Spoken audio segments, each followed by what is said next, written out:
I'm going to let some people get in here. Zach's going to finish eating his dinner, and we're going to just jump right in. We're going to be down two of our characters tonight. Azula and Poppy are not going to be here right away. Azula is being played by Carrie. She actually had to go babysit a friend's dog tonight, so she will actually not even be in the session tonight. But Jenny will be here at about 8:30, so...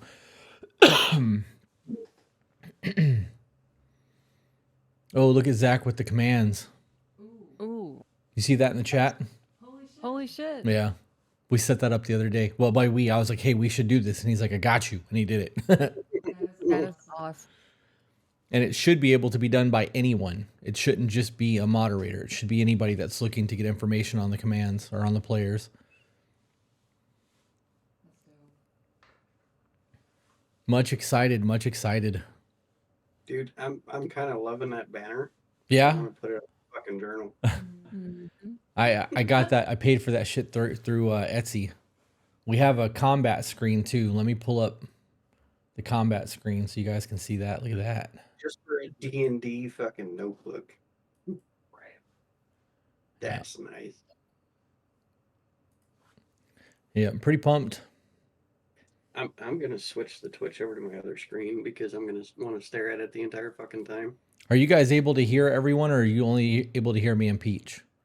Because right now, I know that you can hear us because we game, but you should be able to hear Rachel and Chris as well. I guess we would have to speak for them to be able to hear. That would be Rachel. You're not gonna be able to play with them teeth.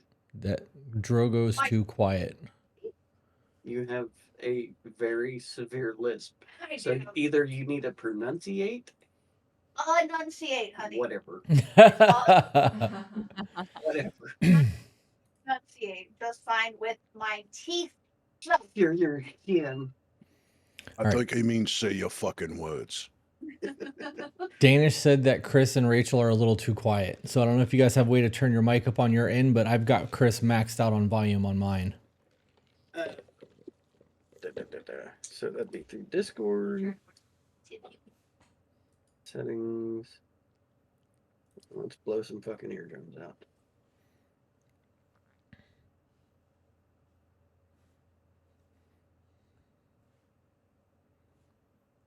People are saying hey to you, babe. Oh, hello. Hello, Moonbeam.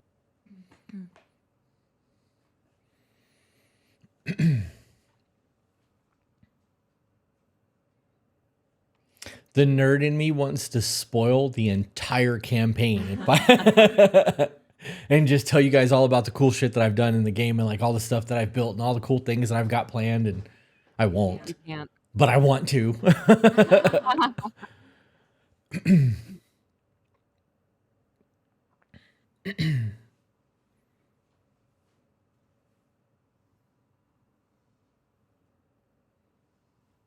The only thing that we haven't been able to figure out that I don't think we'll be able to do is to somehow make it so your dice rolls show up on the OBS overlay. That would be so fucking cool, but No lying. You can do it. from D&D Beyond? I'm pretty sure. Yeah, we'll have to figure that out.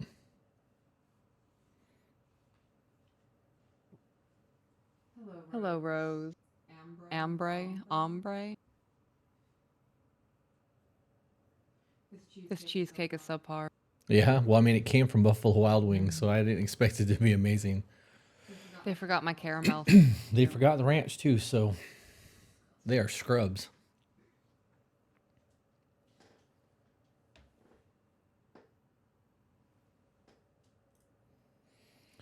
$56 people watching. Oh, wow. Hi, everybody. And we haven't even started yet.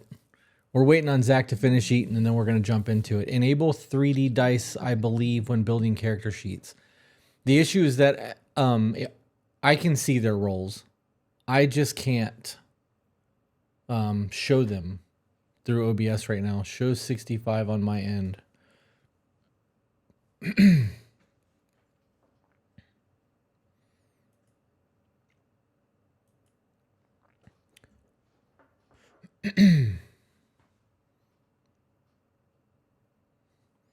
So I really want to jump into this with you, but I'm trying to finish eating quickly. yeah, man, do your thing. How many of you guys in the chat have actually played D&D before?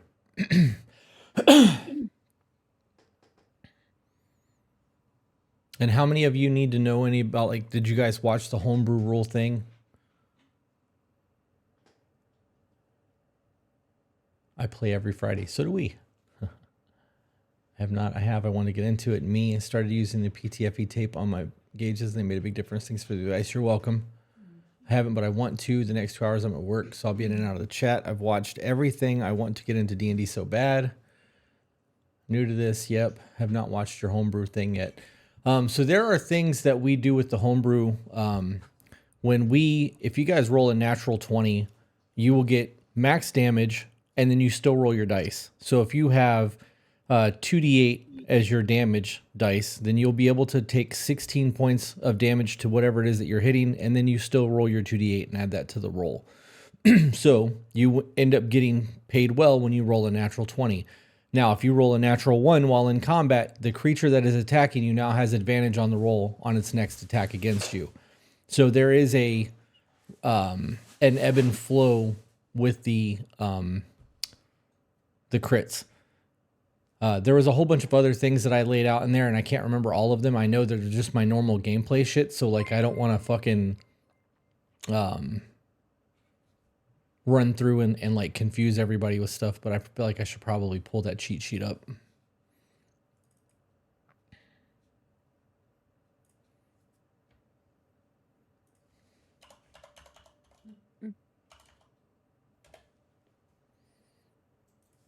Oh, it's right here. Don't have to go anywhere.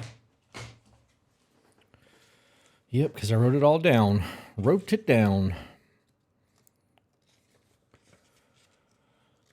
So the potions, like if you guys are doing a potion to heal yourselves, if you use a bonus action to drink a potion, you have to roll the dice to heal yourself. If you use your action, which basically burns your action during combat, to drink a potion, it's max. So if you're rolling 6d4s, it's 4 times 6 if you use the action. If you use the bonus action, you have to roll the dice and you take what you get. I did allow everyone to take an origin feat because the 2024 handbooks are going to be allowing origin feats for every player, or every background, regardless of what you pick. In human variants, humans will get 2. We also allowed the points to be moved around. So if you guys had, everybody starts out with 3 points that are movable so that you can go. Lorna, is it possible for you to turn that ding off on those fucking subscriber chats? Because though I very much appreciate it, that shit is so distracting while I'm trying to think. This is definitely not Call of Duty brain. What was that? What was I saying? Oh, so with your stats, you have 3 points that you can move. You can give 2 to one position, 1 to the other, put 3, 1, wherever you want to put them. That's also part of the allowance for the builds. I have armor class rules when it comes to people sleeping. If you are not in full armor and you are asleep and something hits you, your armor class is very, very low. You can go ahead and do it now. I'll send you the number that's going to come through the email or the text messages to Discord. We just did a level 1 hype train. Fuck yeah. I don't know what that means, but love that. I don't know what that means either, but thanks, guys.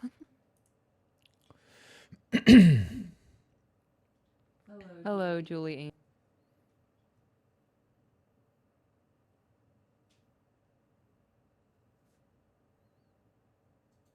I'm waiting to see if I get a text message. Okay. So that's the way the armor class works. In the event that somebody is sleeping and you hit them, their armor class is much lower than it would be if they were awake. I do allow assassinations as long as you guys are able to do it stealthily.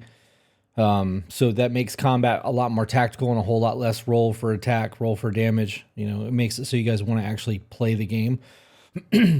Perception, when you guys are sleeping, if you guys have camp set up and there's 2 people on watch and 2 people sleeping, the 2 people on sleeping will also be making perception checks at disadvantage, because you never know when you're rolling over in the middle of the night. You might possibly hear something. You know what I mean? There's just an off chance. So with the disadvantage roll, I think that makes it a little realistic in the possibility that you may hear something that others don't. I do allow you to choose to fail saves. If something wants to make you do a saving throw and you decide you don't want to pass, you can just say, I fail, and we'll move right along with it. I do run exhaustion the same as the 2014 handbook, even though I know the new handbook is changing things.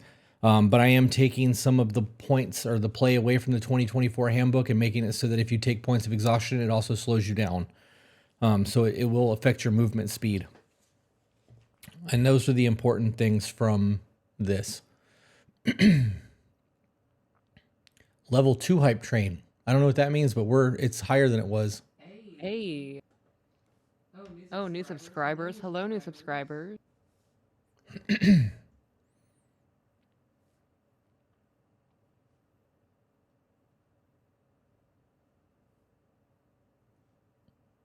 I'm so excited for this. Come on, Zach. Now I'm getting impatient. Bits and subs will progress the train. That's good to know.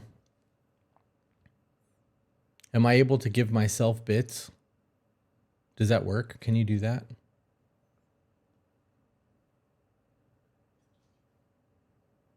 Violent Flower, thank you for creating an account just to watch us play. That's pretty dope. I can cheer us. Oh, I cannot cheer my own channel. That's lame. What if I wanted to send myself some bits? Some kibbles and bits and bits and bits. All right, we have a Zach.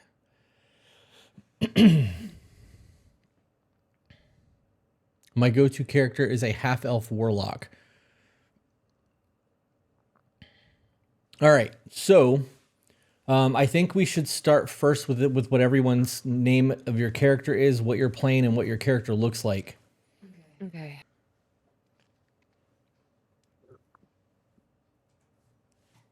Babe, if you want to start since you're the first box. Okay, I will go first. I am playing a Yanti Pureblood. I go by Ellis. Because I am of serpent origin, I skip over the pronunciation of my name and went with a more acceptable one, I suppose. My appearance, I have very pale, almost bluish skin. Scales are a very light color. I have slightly pointed ears. My eyes are white, and I have a scar, like right here on my throat, like right where the trachea is at. And my hair is a soft lavender color that kind of deepens as it goes down toward the tips. And I like to have a hair accessory, something living, because I am a necromancer. So a lot of my life revolves around death, and I like to bring the light back into. All right. Jenny's character will be a Maypock raccoon druid. She can get into her character when she actually gets back from when she comes in later tonight. Zach, if you want to jump into yours. Yeah, so I'm playing Crom. He's a Goliath barbarian. Goliaths are typically a little bit fair skinned. They're tall. Not quite to the stature of giants, but they are the upper end of what you would consider like a medium or a humanoid creature. So he's pretty tall, very muscular. His most prominent feature is going to be a scar that's above his eyes in the form of a cross. He's got pretty dark brown hair, a lot of scars across his body. He's kind of known for his abilities with his weapon of choice, which is a glaive, which if you don't know, a glaive is like a pole arm with a blade on one end. Other than that, that's pretty much it. We just keep going down the line. Alora, you are up. I cannot hear her at all.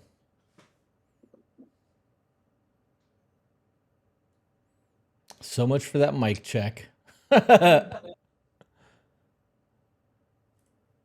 to. There we go. Can you do it? Okay. Yep. Okay. So my character's name is Alora Andanor, and I am an elf archer. So my prominent weapon of choice is a longbow, and my look is she's got pale skin, almost white, with purple eyes, and she's very slender and tall. She lives in the forest, and so she's used to climbing up trees and living off the land. All right, and Drogo. I am playing a tall dragonborn in humanoid form, so I am scaly, horns everywhere, 2 different color eyes. I am playing a sorcerer, so I am magic caster. My approximate height is about 7'3". So to humans and elves and everything look really short, like little people to me. Covered in scars from, my homeland being invaded and me trying to defend myself from them. Other than that, I'm left there and moved to Belfane and started adventuring. All right. Well, I mean, that's pretty much everything everyone needs. Wait a minute. That's not right. Give me 1 second, guys. I'm multitasking too. I can smoke on this live stream, right? You can. Yes, you can. I'll be back. I was about to go get my vape real quick, too.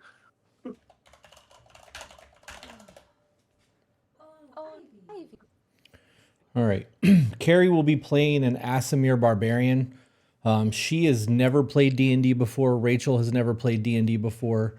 And Jenny has never played D&D before. So we have new players as well as old players. And this is going to be a pretty exciting thing, I think. I firmly believe that we are going to have a very entertaining game because there's no predetermined expectations of what it is that we can and can't do in the game, because new players think of shit that has not been taught to them yet, which is pretty exciting.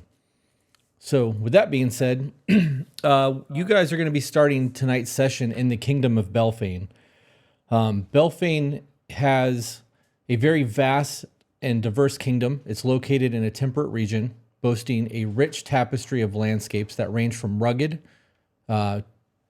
the towering Iron Hollow Mountains in the north, to lush, fertile plains and forests that cover much of its central lands. To the south is a kingdom that's bordered by mysterious and dangerous the Ganwick Bog, a swampy marshland teeming with creatures both known and unknown. The eastern coastlines are dotted with major port cities like Mapleport and Deepmere, which serve as hubs of trade and commerce connecting Belfane to the lands across the seas. The heart of the kingdom is dominated by the capital city of Elephant Rock, which is where everybody will be starting tonight. It gets its name from a very massive ancient boulder that sits at its center, and it's said to have that it came from a living mammoth that was turned to stone by a demon.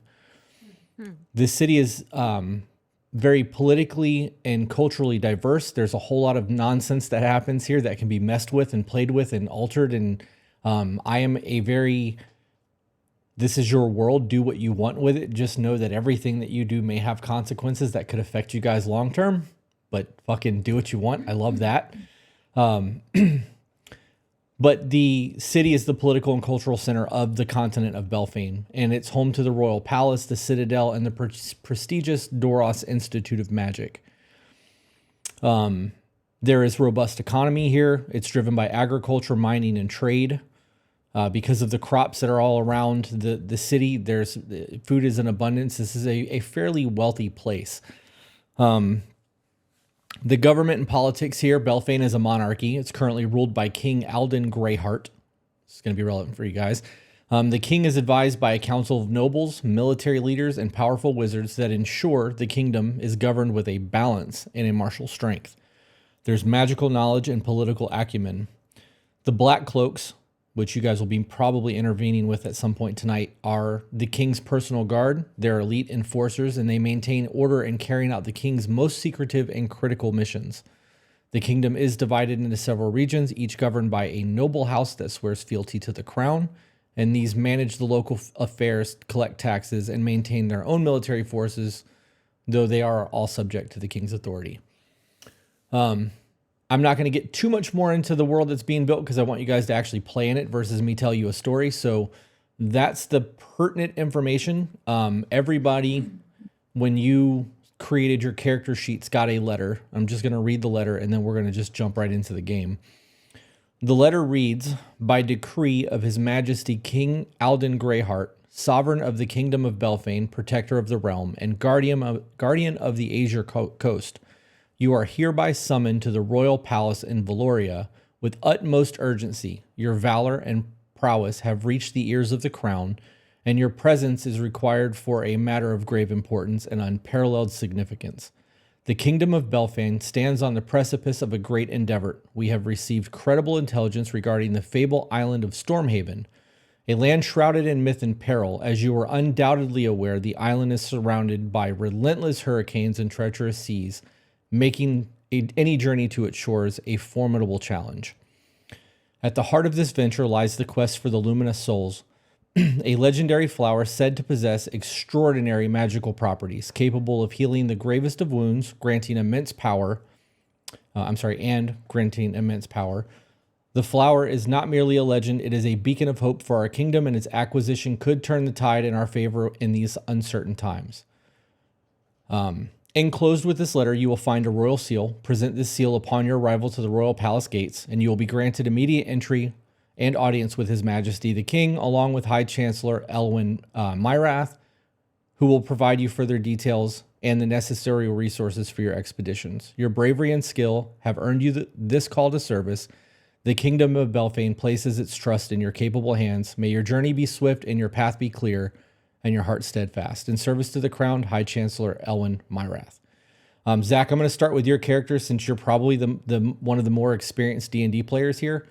When you approach the palace, you find yourself stopped. It's roughly 5:30, 6 o'clock at night, making the call to the palace the moment you receive the letter. There are 4 black cloaks standing at the gates, and they stop you and say, "What is your business here?" I'm going to pull out the royal seal that was included with the letter. I'm going to hand it to them and say, oh, I've been summoned. Okay. They take a look at the seal and walk it over to somebody there that looks to be a little bit more clean. You could probably tell without a perception check that this guy is kind of the one who's in charge of letting people in and out, and these other 3 are just kind of hired muscle. And he picks up a sending stone and says, "We've received the first letter. How would you like me to proceed?" "Understood." And then he comes back over to you and says, "We are waiting on 3 more people tonight. We will go ahead and just have you wait here, and when the other 3 arrive, the High Chancellor will come down to the gate and allow you in." My character is just going to respond, all right then. And is this a fairly open area? There's not a lot of stuff around this entrance. There's places for you to sit if you would like to sit and wait. There is the way that the palace is set up is there is a buffer of nothingness and then a road where carriages would normally go, and then on the other side of that road would be shops and things of that nature. But in order to go to the shops, you're going to be probably 300 or 400 yards away from the gate, so you wouldn't even be in yelling distance if you decided to go that far. No, I'm just going to go over to the side. Is there a wall nearby? Yeah, there's not the wall of the palace itself, but maybe there's a structure nearby. Yeah, there's a stone gate fence that goes all the way around the courtyard. Okay, I'll go up to that fence and just kind of sit down, and I'll just pull out my glaive and start inspecting it while I'm waiting. Okay. Peaches, your character is going to be the next to arrive. Okay. I am going to walk up to the gate with my letter in hand. Okay. And I was summoned. Summoned. Yes. All right. So this time, they don't even bother letting the other guard know. They just tell you to go ahead and wait, that we're waiting on 2 more people to arrive. You can hang out. It shouldn't be too long. Where would you like to position your character? I'm gonna take a look at my surroundings. Okay. I'm gonna see a gentleman sitting over there doing something, and I'm gonna make my way over. Hey, what you doing there? I'm making sure my weapon's ready. Ah, yes. Would you like to see my collection of teeth?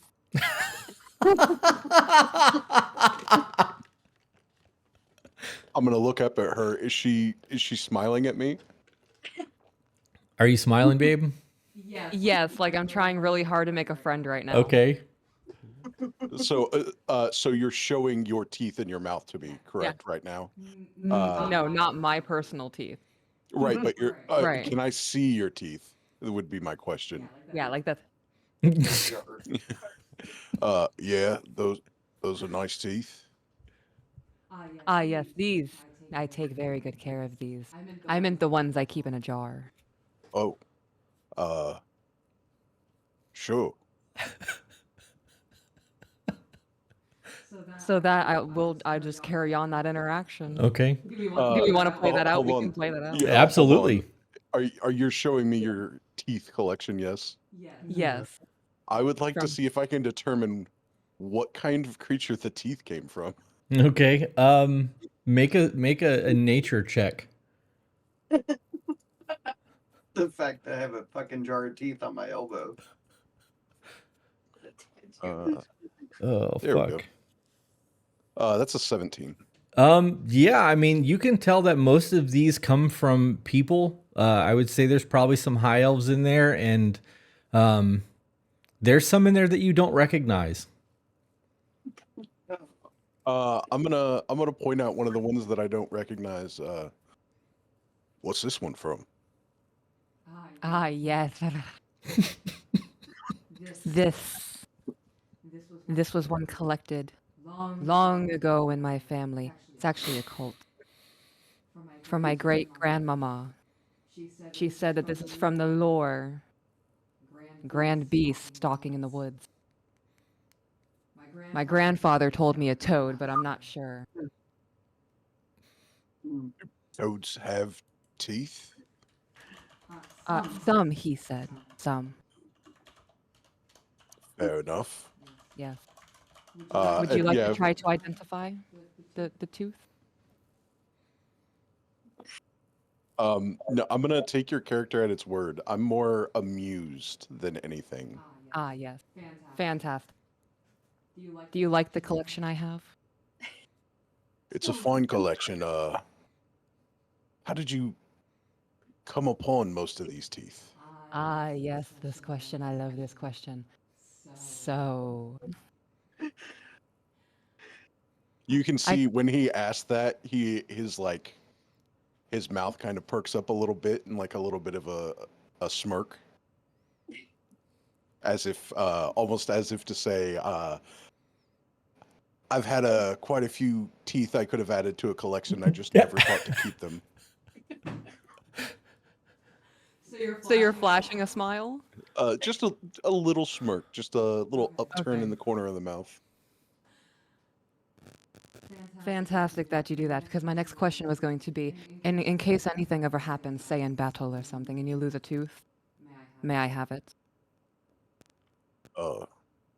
Yeah. Ah, fantastic.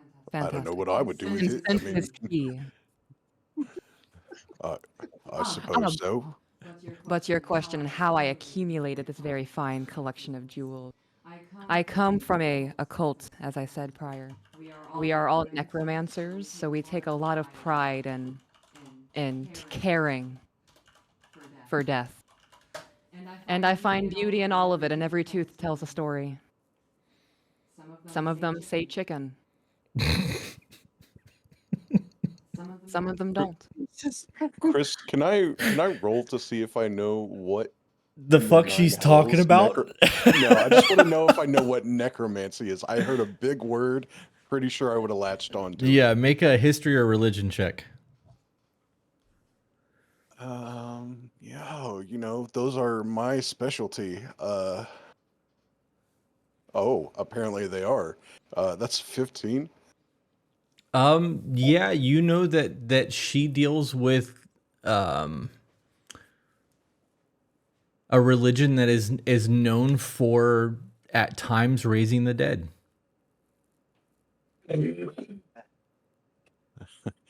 Uh, you see, like, my face goes blank a little bit while I'm trying to, like, connect some dots in my mind.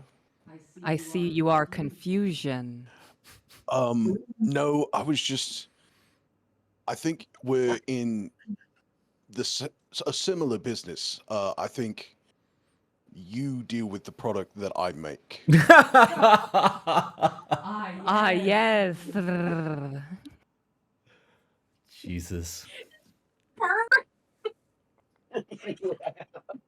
Well, business is good. I hope it's been beneficial for you. The interaction. No, business. Ah, business. How Business, how yes. far did you guys say that you were from the guards? How far away did you walk? She came up to me, so I'm just like at the gate. So Or 15, like the 50 fence feet, thing. 10 feet? I mean, I would have not wanted to have been right around them. So, I don't know, probably 50, 60 feet. Okay. Okay. That I mean, increased. I'm not hard to spot. I'm a Goliath. Right. So. I was rolling a perception check to see if the guards that were at the gate could hear all of this shit. But at 50 feet and the roll that was made, they could not. So, okay. Ah, yes. Wait, before we move on, the best part about business right now, I do black market doctor shit. I take teeth for payment, and a lot of people are willing to give up that to keep their legs. Jesus fucking Christ. It sounds like a good trade. I believe so. I usually, if it comes down to the point where I'm taking their legs, I'm usually taking their teeth too.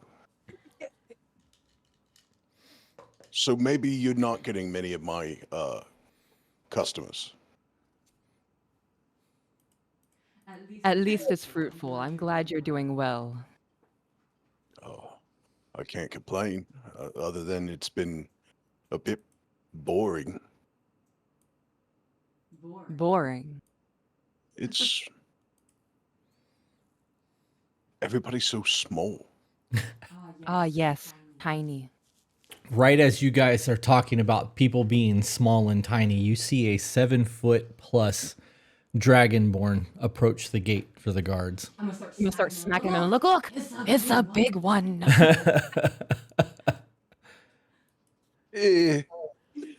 Bigger. Oh, I'm trying to fucking cry laughing. Oh shit. Irony is a mother. You'll see as I say that, I'll like hold my glaive out and like kind of like eyeball his relative height as he's at somewhat of a distance. I see your glaive wave and ignore you and walk to the guards. He did not make eye contact on purpose. All I see passing you is this big jar of teeth. I don't know which one of us he's trying to ignore more. Oh, I don't know. Maybe I'm holding my jar as a baby. It's making him uncomfortable. I just don't want my teeth in a jar.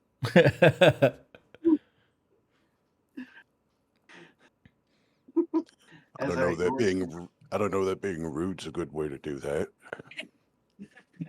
Then I approach the guards Okay. and give them my summons, looking down on them. Yeah.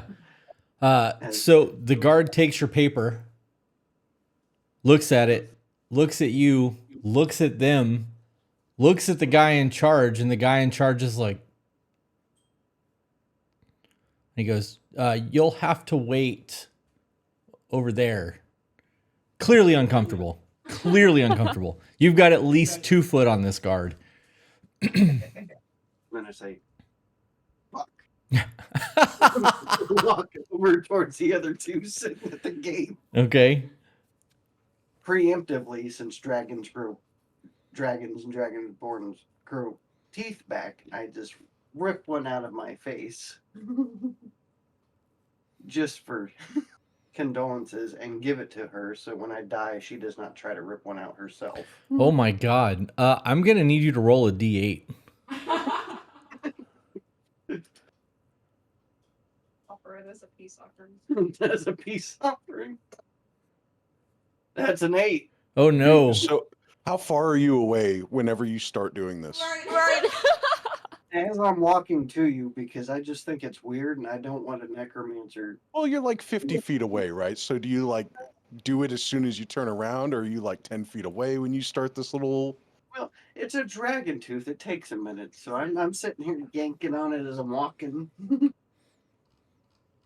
As you're walking up, I'm just gonna like kind of shout out to you. You got something in your teeth?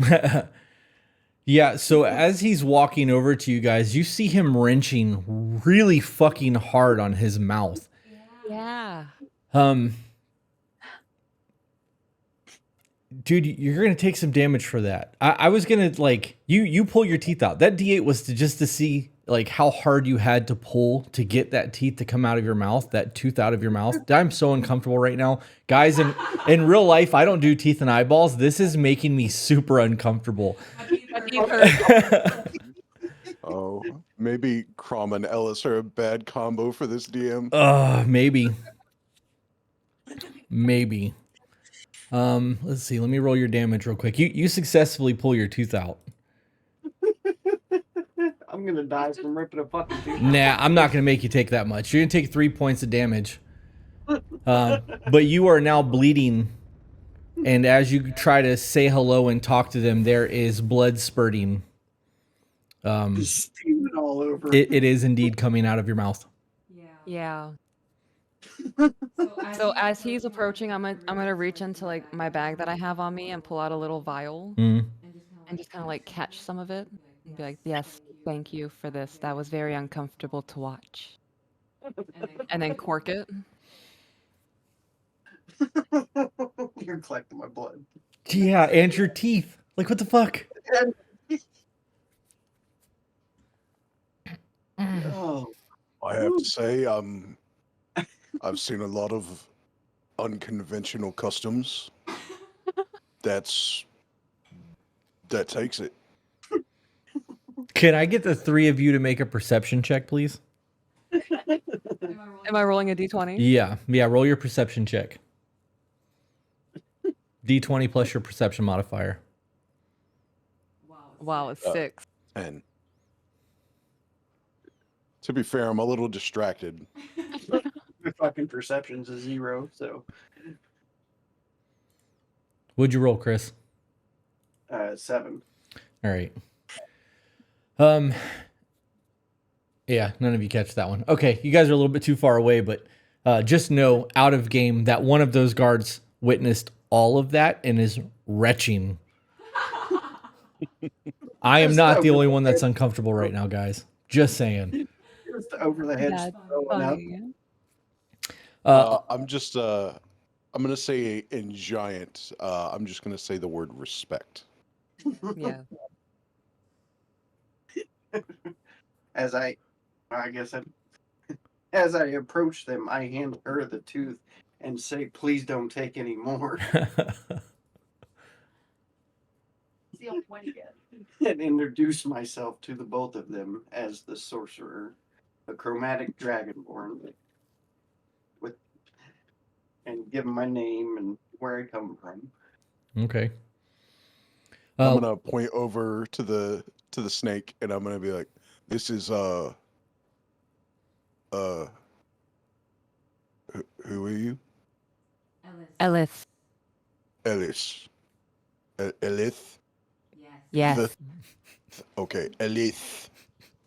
And I'm Chrome. Grom. I'm gonna like I'm- shoot a sideways glance at you when you say Chrome and Chrome. Grom. Oh. Oh, oh, Crom, cool. you sound like a bird. I'm trying my best.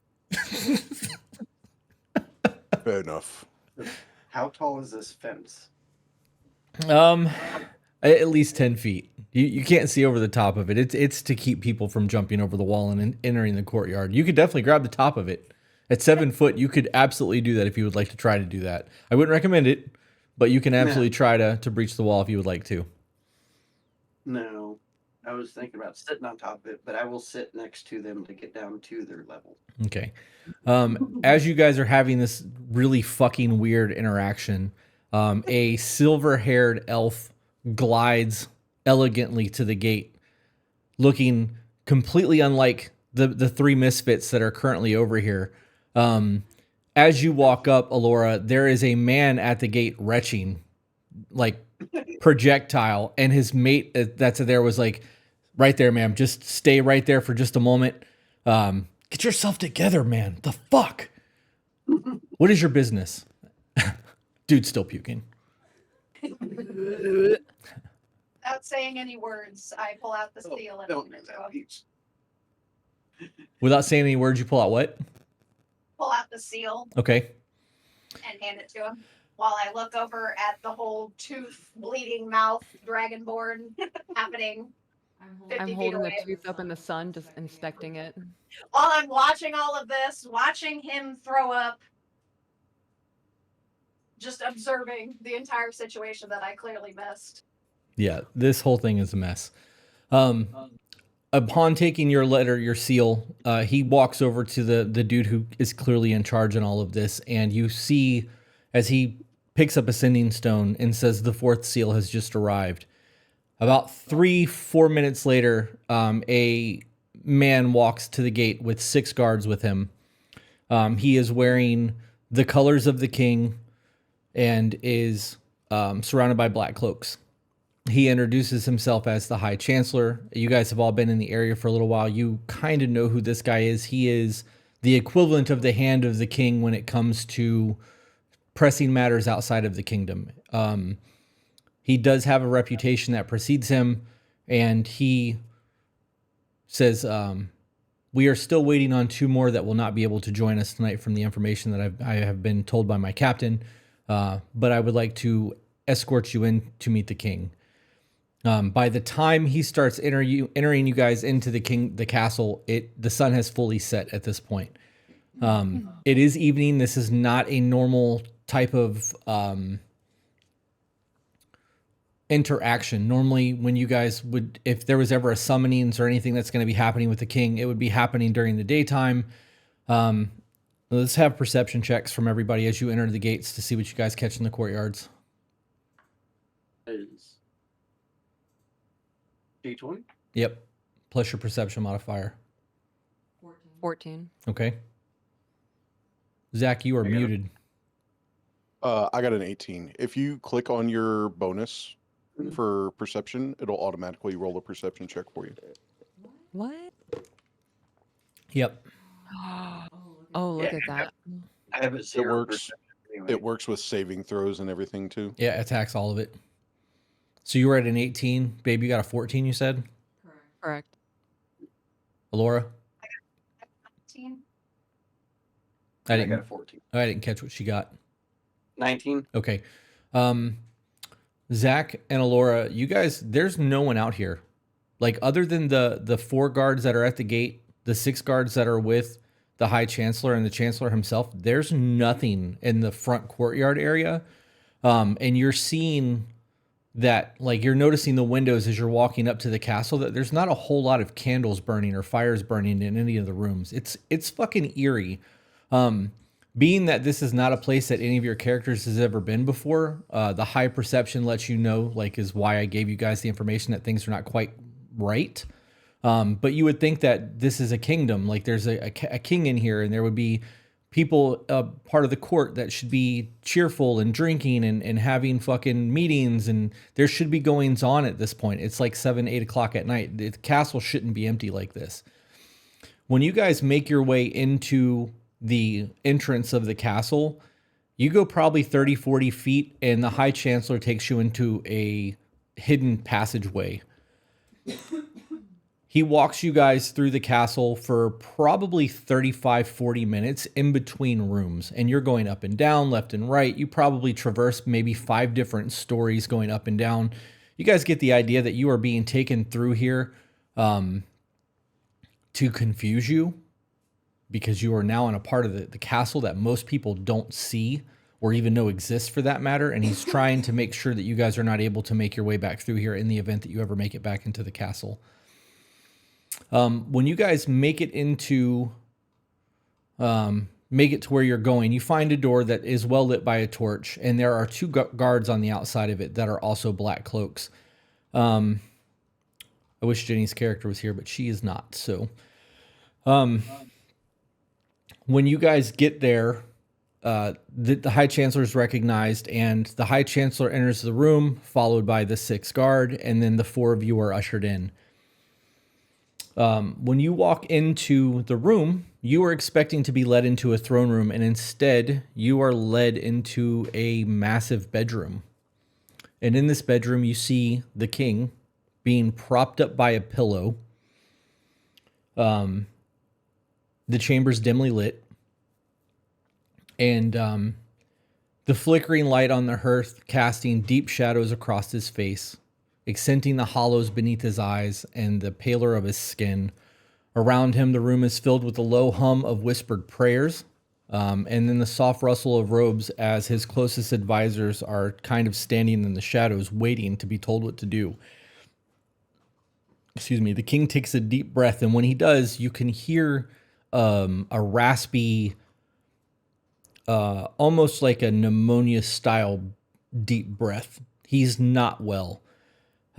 He manages to summon the strength to speak to you guys, and through his weak voice, there's still a carried weight of authority, but you hear a desperation of a man fighting for his life. He says, "My loyal friends." His tone is very grave and deliberate. "I stand on the precipice of darkness, a fate that was sealed long ago by my own hand. A shadow from my past has come to claim me, a demon whose name is etched in the darkest corners of our history." And he pauses. He looks to the 4 of you, allowing the gravity of his words to sink in. His gaze sweeping across the gathered faces of everyone in the room, his advisors as well, and he says, "This fiend," he continues, "has come to collect on a debt, a pact that I made in my youth, blinded by ambition and desperation, in exchange for power that has protected this realm, secured our borders, and brought peace to our lands. I traded a piece of my very soul. And now Grazit comes to take what is his." The king's hand, frail and trembling, clenching his sheets, his knuckles are white with effort. But there is hope. A silver light in this encroaching darkness. The lumina, I can't even say that word, the lumina of Solace, an ancient and rare purple lotus flower, lost to the ages, is said to hold the power of the sun itself within its delicate petals. Its light is pure, untainted by the shadows of this world, and it is the only force that can banish Grazit, sever the ties that bind my soul to his infernal grasp, and restore me to my once former glory. He closes his eyes for a moment, as if the very thought of the artifact gave him strength. This is no mere flower. It is a beacon of hope, a relic of immense power that can cleanse even the deepest corruption. Its radiant energy can burn away the darkness that seeks to consume me and protect our kingdom from the horrors that would be unleashed should we fail. Opening his eyes, the king fixed his gaze on the 4 of you standing before him, and his voice is growing more urgent. He says, "You must find it, bring it back to me, and in doing so, not only will you save your king, but also the kingdom. This depends on my survival. Without the Lumina souls, this curse will claim me, and Grazit will extend his vile influence over Belfane, plunging us all into an age of terror." His voice softens, yet carries an undeniable resolve. "If you succeed, you shall be rewarded beyond your wildest dreams. Gold, land, titles, whatever you desire, it shall be yours. But more than that, you will be hailed as the saviors of Belfane. Your names will be spoken with reverence for generations to come, and you will have the eternal gratitude of the king and a place of honor at my side. He tries to lean forward. You can tell he's still not quite there yet. He's in pain. He's not strong, but he manages to prop himself up. One of his aides try to run over and try to help push the pillows, and he pushes his hand up like, no, not right now. He says, gotta pull up the other sheet. Sorry, guys. I have a whole lot of things that are on different things. He says, looks at Ellis.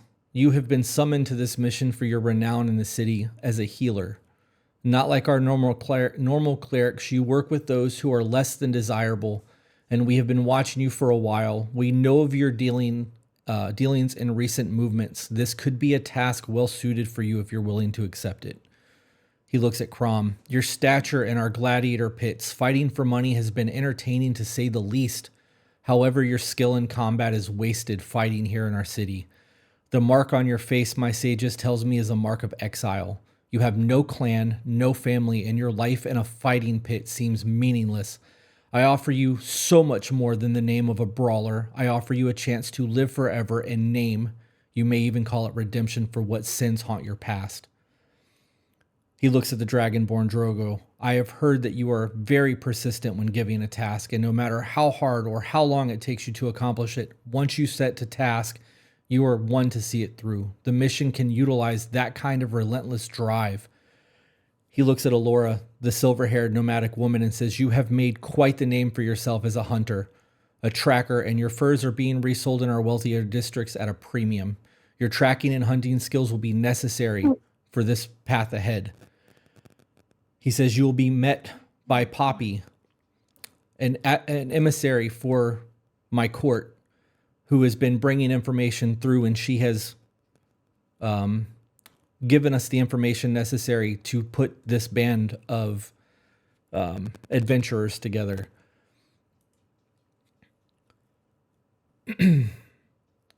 He says, go now with all of your speed and strength that you can muster. The fate of this kingdom and your king rest in your hands.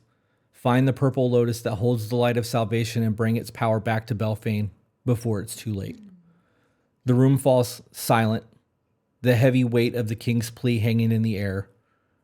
What would you guys like to do?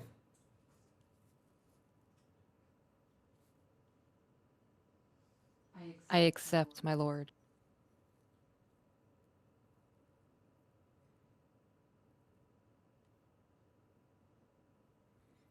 I quietly nod. Okay.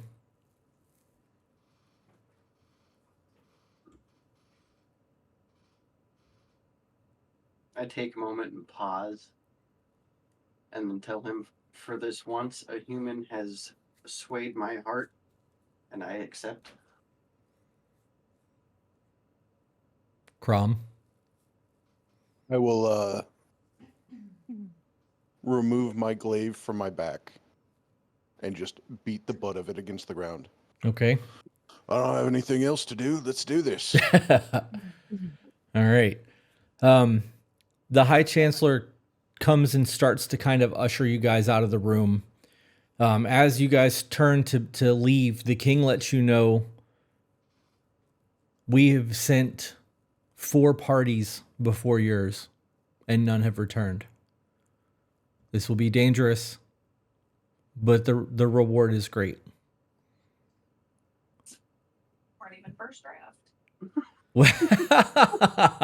I don't recant my acceptance, but next time that should be said beforehand, my king. The High Chancellor starts to escort you out, and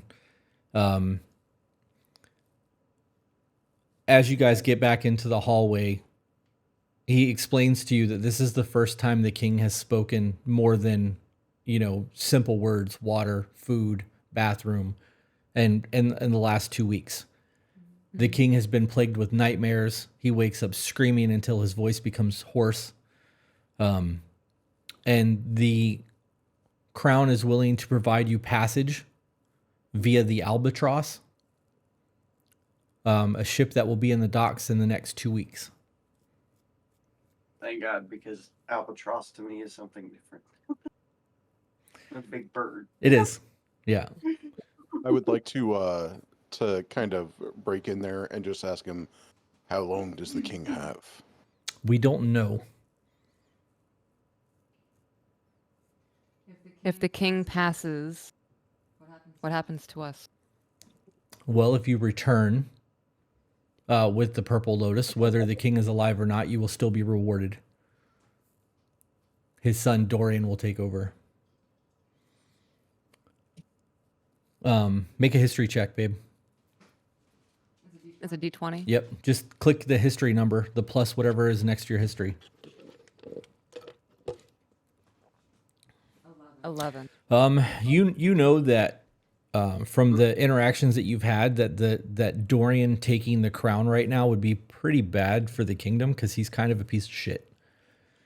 Okay. So I was going to give you, like, depending on how you rolled, I was going to give you more information as to why he's a piece of shit. But with an 11, you just know he's a piece of shit.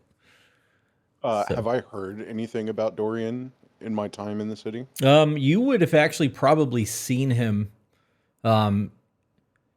taking the VIP booth of the gladiatorial arena. But as far like, has Thorn, or have I overheard Thorn or anybody talk about him? Yeah, I'm gonna need a history check from you as well on that one. Okay. 17. Because of your connections there and the people that you've dealt with at the arena, you know that he is the person who supplies the gladiatorial arena with slaves. So you know that he's going against his father's wishes, doing things that do not represent the king or the crown in any way, shape, or form, but he gets paid handsomely to do it.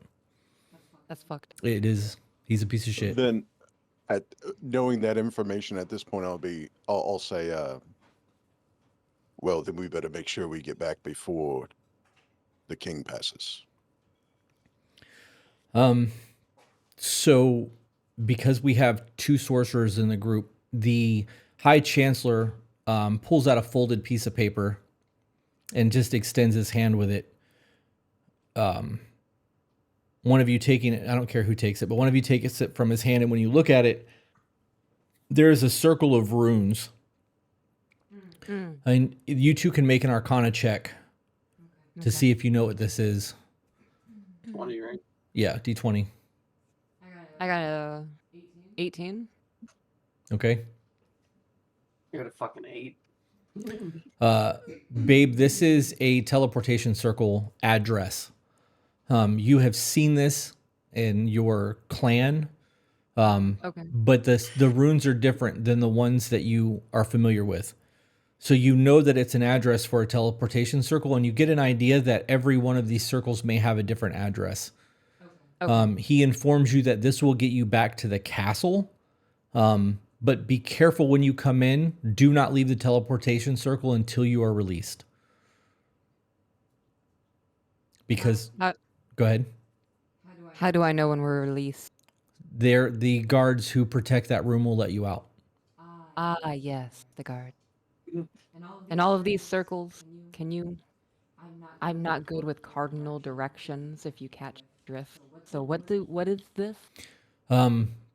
Well, where you're going, we know that there is a teleportation circle because we know of the island and we know the flower is there because somebody once returned from that island via teleportation circle.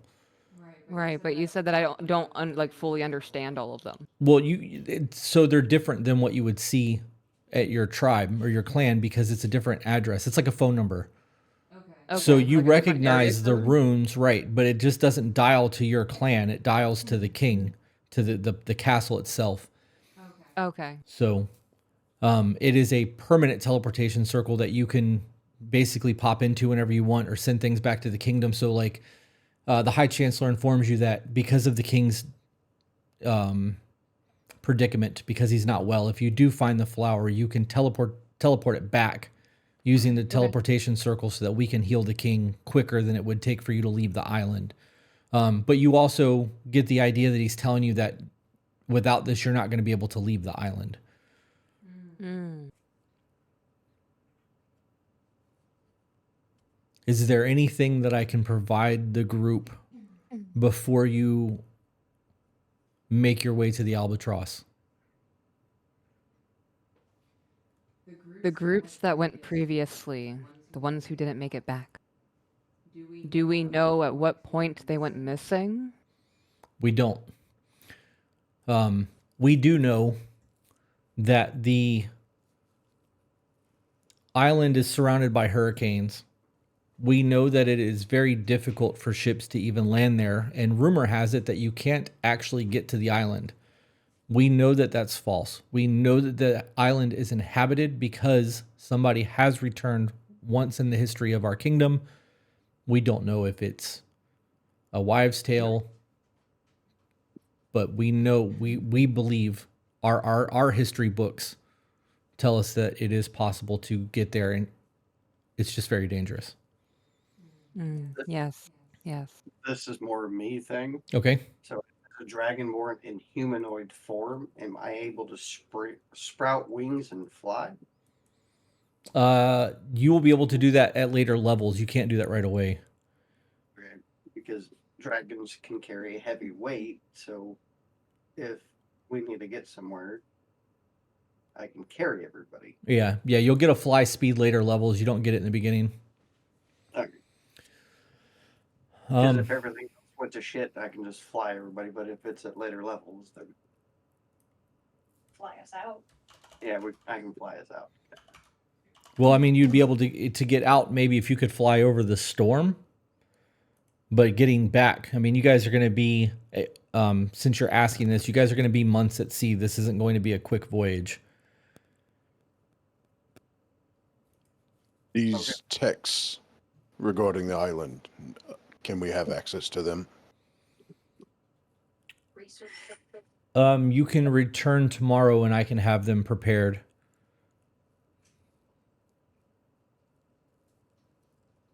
What time tomorrow? Tomorrow's a lot. Sometime after breakfast. So between like 11 and 1. He gives you another seal to let you come back into the kingdom. And in doing so, you kind of get an idea that this is, you get an idea that this is like, they're really trying to keep the fact that the king is not well a secret. You guys were brought in at nighttime. You've been fucking traversed through the castle like walls, brought into the king's chamber, and then brought back out the same way that you came in and told not to return, and not letting you around the castle at all. Like, so you get an idea that this is like top secret shit. So I would be prone to ask if they're willing to donate to our travels, being it food or money or maps. Well, we don't have maps. We have procured your travel via the Albatross. And he hands you a document. Got to pull up my other window. He hands you a document that tells you what you're looking for. And it's a ship that is painted in deep blues and silvers with intricate wave designs along the sides.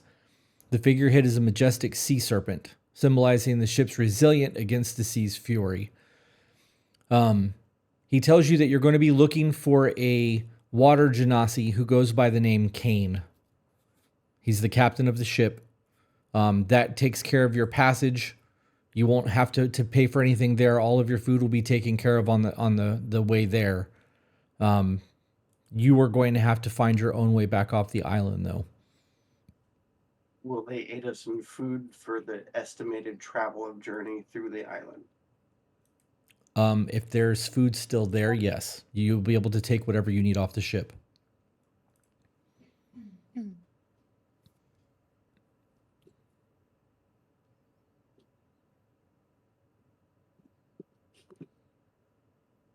My character is just suspicious of everything, taking everything in.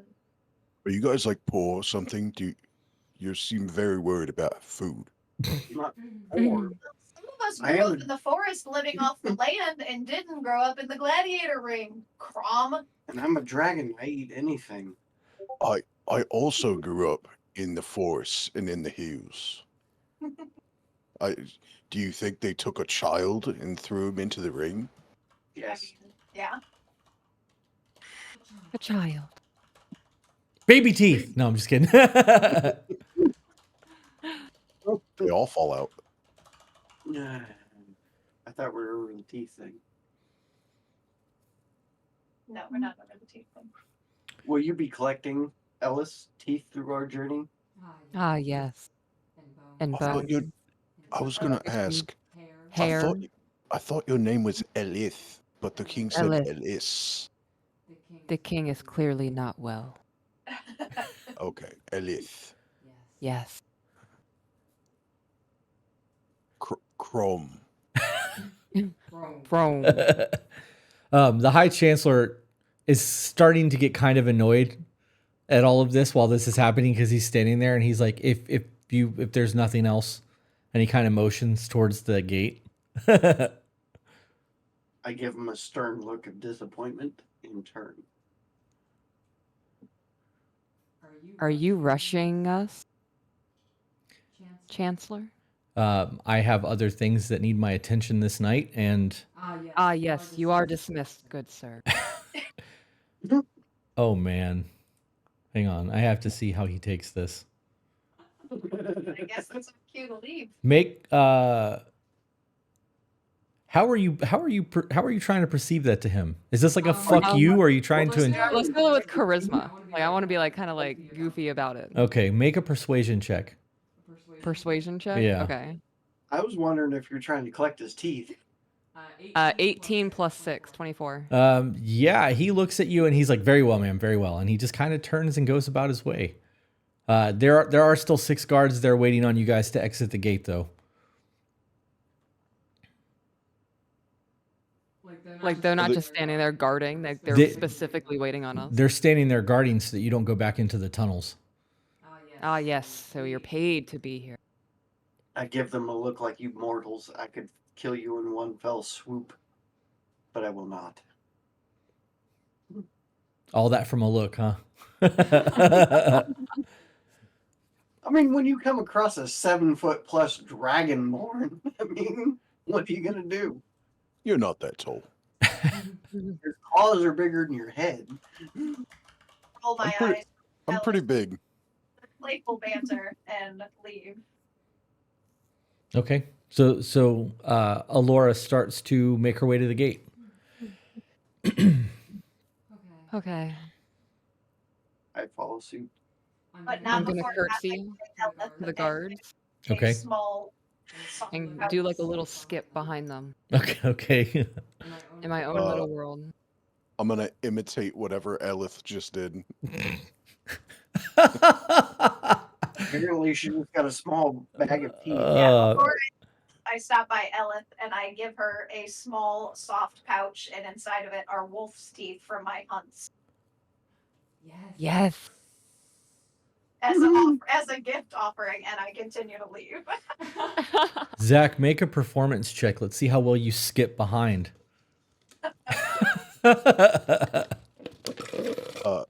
6. So you hear thud, thud, thud, thud, thud behind you as you're gracefully skipping along, and you turn around to see his character like hitting shit as he's trying to like not so gracefully skip behind you. Really, I'm imagining Poe from Kung Fu Panda. Yeah, that's a lot. That is a whole lot of noise.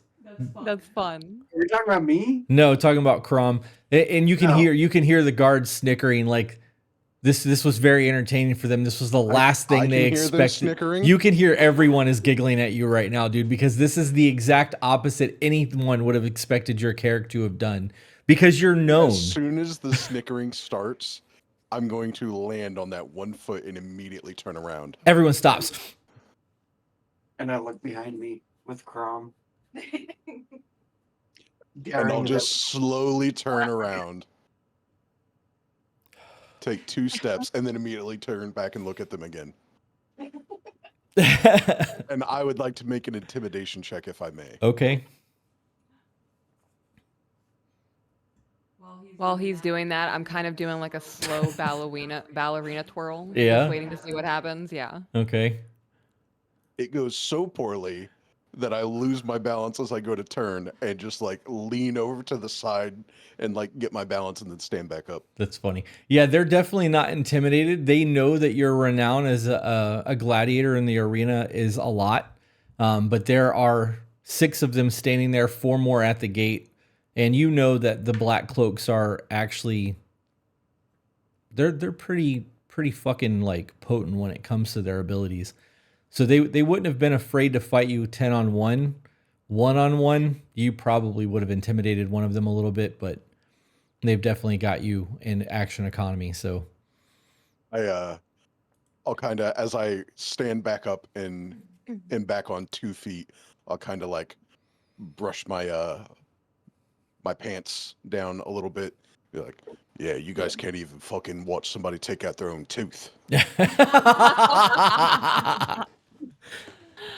I'm gonna be in the then I'll background just- just going, pussy. Oh man, you guys are really starting shit with the black cloaks.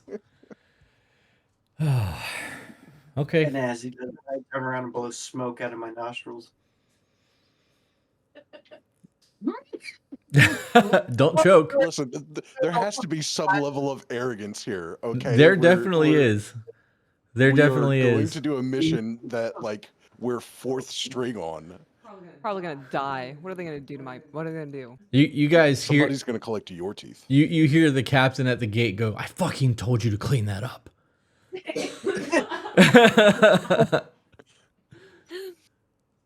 That's funny. As can we hear him say this? Yeah. You guys are all within 20 feet of each other, so As I walk by them, I'll just like hand them a little spare piece of cloth. the dude that threw up was like, "Fuck, man."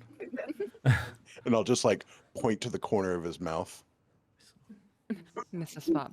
He got a little something And there. he but puts his little newly coveted item in his pocket that's got a little bit of vomit on it, but that Crom the gladiator gave him.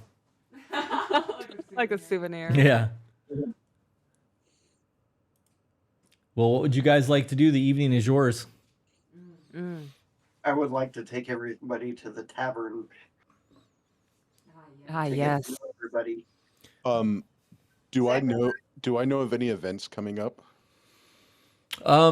in the Coliseum? How long are you planning on? Because there's not going to be anything tonight, but there is things that are going to come up just over like the next loosely. 2 weeks. Yeah. Okay, but nothing like pressing. No. Okay. Where would you like to take them, Chris? Would you like to make a history check, or would you just like me to pick a one and have you go there? Fuck it, I'll make a history check. Okay. I turn to them and say, "Mortals, let's go get drunk." Okay. Do I know what the word mortals means? You can make Roll a an 15. intelligence check. Oh, this is going to go spectacularly. Intelligence would be That was for Zach. 19. Okay, you definitely know what the word mortal means. You smart oh, bitch. I forgot. He's he, All right. So, Chris, you said you rolled what did you say you rolled for that? a 15. A 15. So there are 3 places that you would normally go to in the area that is not a total rundown shithole. One of them is called the Ye Deep Drink. This is the smallest tavern in the city, has the cheapest ale, but it's very good. It's usually open from 3 to 3. There's another one called the Messy Wench. This is a brothel and an inn. And then there's one that's called the Gentleman's Club. You don't know much about the Gentleman's Club. You just know that it's a very high-end establishment, and it's going to cost a lot to go there and drink. I say we drink and fornicate. So you're going to take them to the Messy Wench? We're going to the wench. Okay. Before a long, hard battle, one must empty his sack and fill his gut. All right. Did you say that? Yes. You'll see Crom kind of look disapprovingly at you. I'm gonna lean over to Crom and go, does he mean testicles? I think in actuality he's going to empty his coin sack. Ah, Started out with like figures 12 of speech. or some shit because of my ancestry. He's probably going to have to pay extra.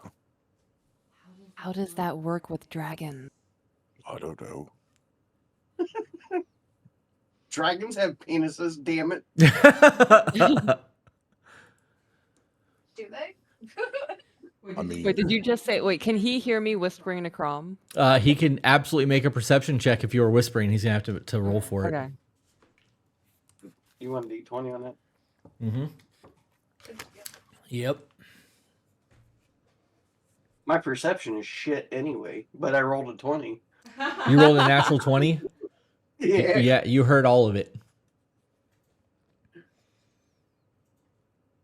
I turn to her and say, "You little mortal, I can fuck with the best of them. why do you call everyone mortals? Dragons are eternal." Some dragons may be. No. So Okay. just for reference, Crom is also about your height. And elves are immortal. Yeah. So I can't hear you, Chris. You just said something. I couldn't hear it. I didn't say anything. Oh. No, I'm kind of smirking and I'm having fun with all of this. But dragons are naturally arrogant creatures. yeah. I think Elith's teeth collection might beg to differ. As a DM, I love this. This inter-party conflict shit, like, I am not about letting you guys fucking fight each other. I'm just saying, if that's what it comes down to, that's what it comes down to. I'm just trying to have fun before we leave for battle. Yep. So you guys got about 2 weeks before the ship is going to take off from what the Chancellor said. Did you say which tavern we're going to? The Messy Wench. No. Did Drogo say it? We're going to the messy winch. He said the wench, but yeah. Okay. Do I know at least know of the messy wench? Because of your backstory and yes, you do. The owner of the Messy Wench is a frequent at the pits. He, at one point in time, he actually did bare knuckle boxing there. And if you would like to make a history check, I will maybe give you some more information. Am I familiar? 12. Yeah, that's what you get. You know he's his name is Brock, and that he was a bare knuckle boxer at one Obama. point. Would be Not Barack, Brock. Everybody made a roll to if they know about the witch. No, that was just Zach asking about what he had known. Babe, I think that your character probably would have either avoided this place or possibly worked on the women who work in the place. That's what I was thinking. I would have like done something. And I will let you make that decision. Because it is a brothel as well as an inn. Right. Am I correct in thinking that my character probably wouldn't be seen around this place? Correct. Yeah, I'll do like underground doctoring for the women because they were unable to get access to that due to their chosen professions or unchosen professions. They Okay. give you teeth to take care of their STDs. Ella. Gonorrhea, who? So you guys make your way through the city, kind of knowing where you're going. Between Zach's character and Ellis' character, knowing where this place is. This inn is also so when you walk in, the Messy Wench is a sprawling establishment with a rowdy reputation. The exterior is painted in a fainted red. There is a large sign depicting a big-breasted woman holding a frothing mug. The front windows are often fogged up. You can hear before walking in the sounds of laughter. There's music playing. You hear glasses clinking. As you enter, you notice that the tavern is divided into multiple rooms. Each room that you can see into has long wooden tables and benches. There is a main bar area that is dominated by a large, rough-hewn barmaid. I'm sorry, big bar made, not a woman. It's made from a single massive slab of dark wood. The walls are adorned with mismatched paintings, faded tapestries, and old weapons. It's dimly lit. And there are flickering candles and smoking lanterns all over the place. This is pretty much the equivalent of a medieval whorehouse. And upstairs there is a brothel.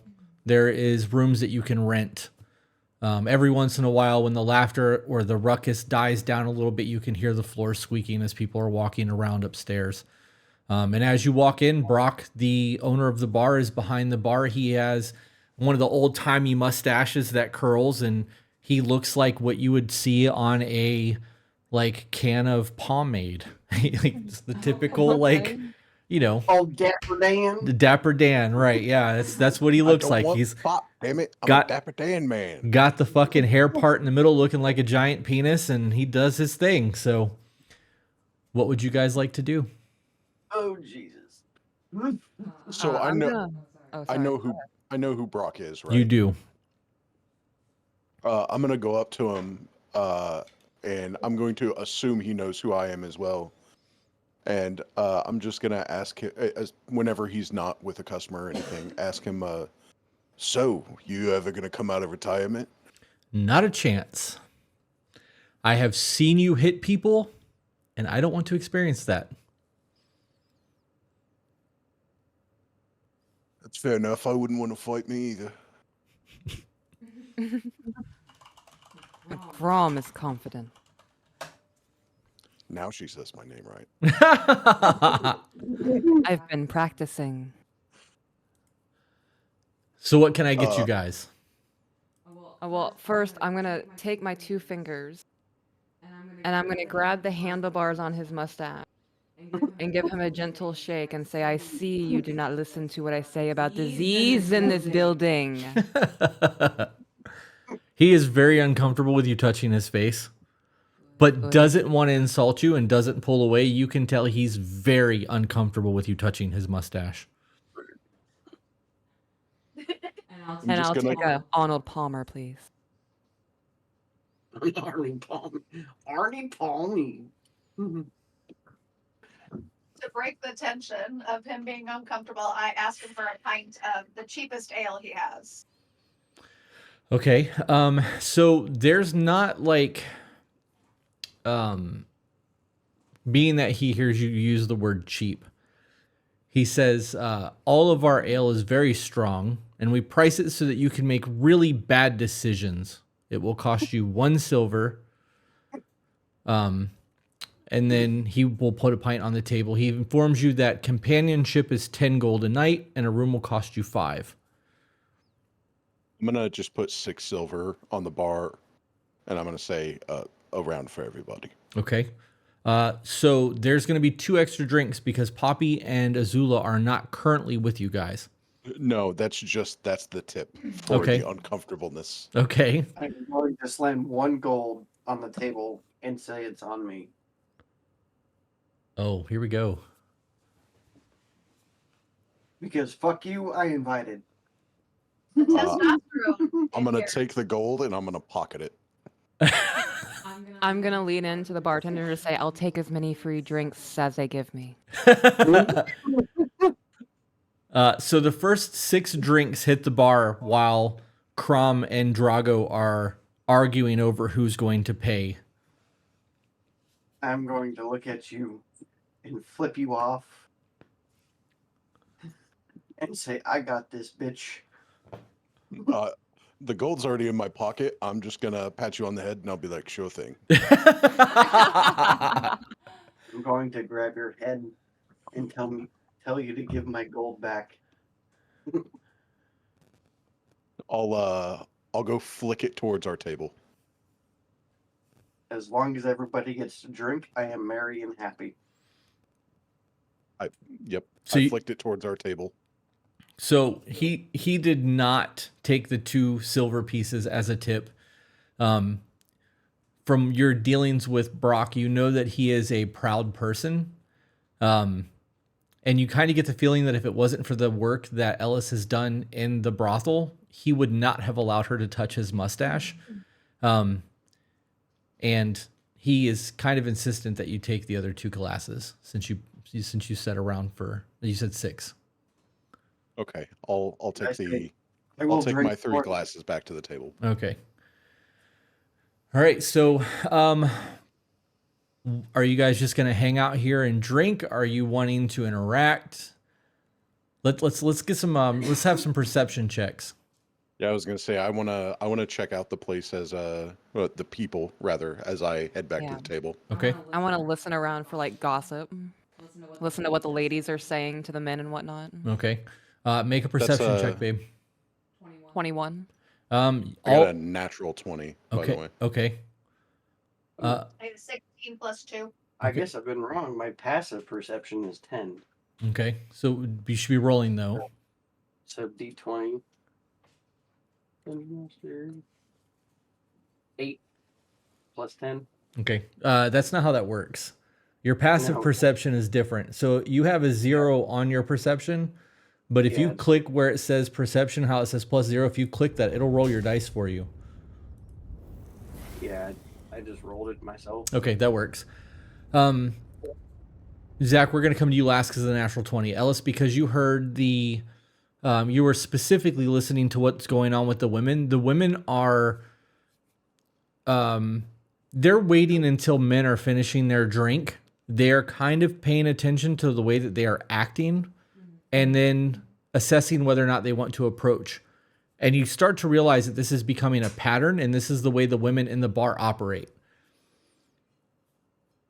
And when they do walk up to men and start talking to them, they're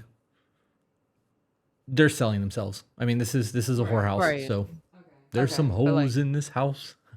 Hey, said like no like so town fast. gossip or anything like that. They're not getting like any information out of the men as they're drinking. If they are doing that, they're not doing it downstairs.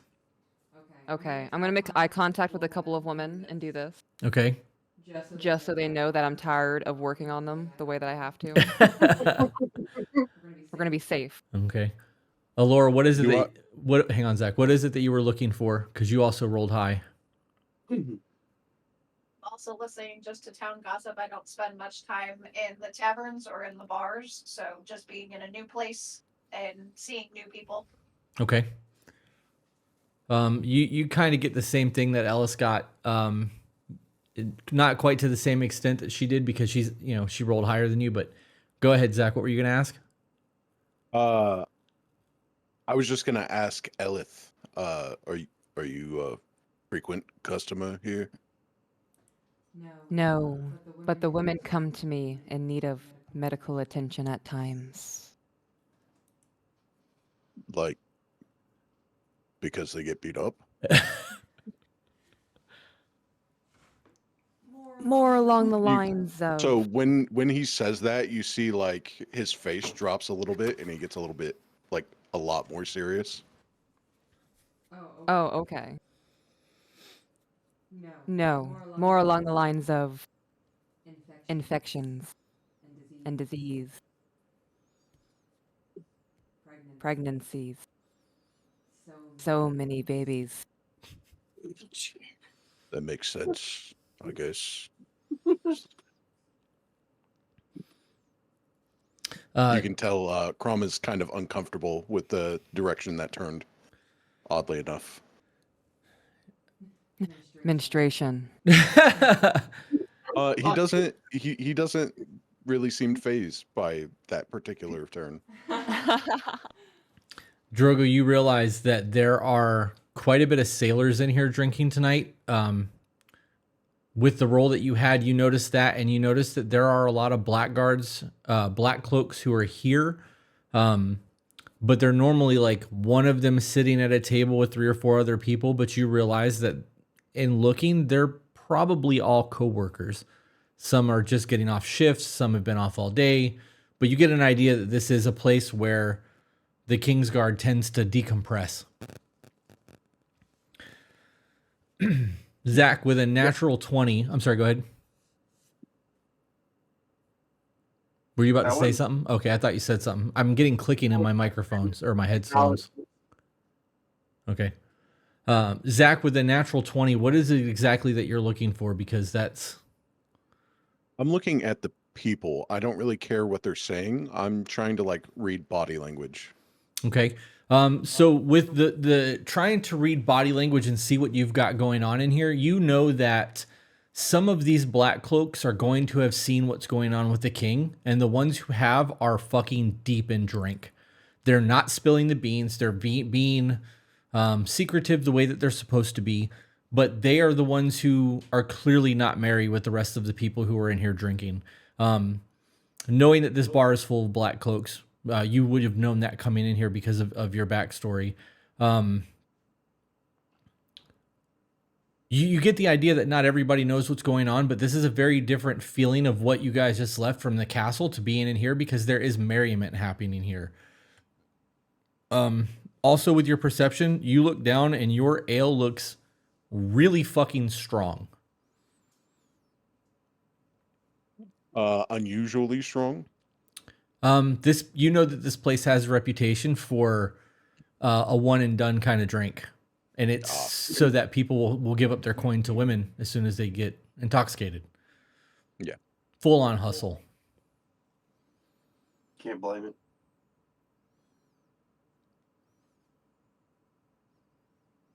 I'll proceed to our table and I'll sit down at the end of one of the or like the outside of is it like benches or chairs? They are big slab tables with chairs at them. Yes. Okay. I'll sit down towards the end of one of the tables. Okay. Whoops, wrong window. I will get this right eventually. I will also sit down, and I'm going to be holding my cup with like my little snake tongue flickering over it, kind of like taking in the taste above the drink. Okay. And I will wait till everybody sits down to join them, just so I know I have enough room. Okay. So Crom one at the end of the table. Ellis is gonna drink and put you guys like this. I'm gonna switch over to a different screen, a different overlay. We're not actually going into combat, so don't get excited. I'm doing this for visual reference. I'm glad You can. I would get excited. What is happening? My shit's freezing. There we go. You're showing OBS. Yeah, I know, because my fucking it's not working. I have got too much going on my screen. Every inch of both of these screens is covered in shit. So I need to move this to a different screen. There we go. All right. Did you get beat with a diaper? Yeah. Yes, that's exactly what happened. Got me with a fucking diaper. Not very demure of you. No, it's not. Not mine. Classy of you. So you guys are sitting at this table over here, just kind of hanging out, doing your thing. You've got black cloaks at all of these other tables. We'll say that this table over here in the bottom right corner is one of the ones that is not quite being so merry.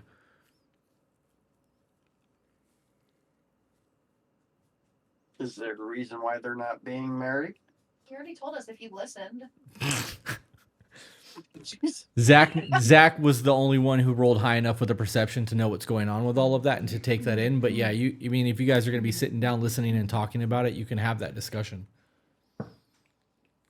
I'm gonna hold a finger up for like one of the ladies, Okay. and when they come over, I'm gonna hand her 2 silver and the 2 silver and the 2 drinks, and I'm gonna point towards the table with the black cloaks. Okay. And she takes them. She takes the 2 silver. You see her tuck it in like in between her breasts and grabs the 2 fucking ales and walks them over and sets them on the table in front of the 2 of the guys who don't quite look inebriated yet. They kind of take a look at her, look at the drinks. She nods, does one of those head things over to the table, and they make eye contact with you. I'll just kind of nod at them and then go back to looking at the rest of the people Okay. at my table. All right. They give a nod back, and one of them picks up the cup and starts to drink it. Sets it down. He finishes maybe half the cup in one swig. I got to roll a con check real quick.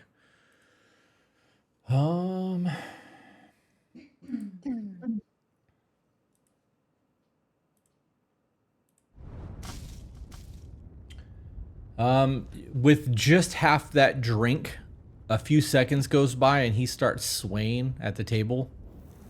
And it's not like he's swaying to music. It's you kind of think the room is starting to spin on this dude already.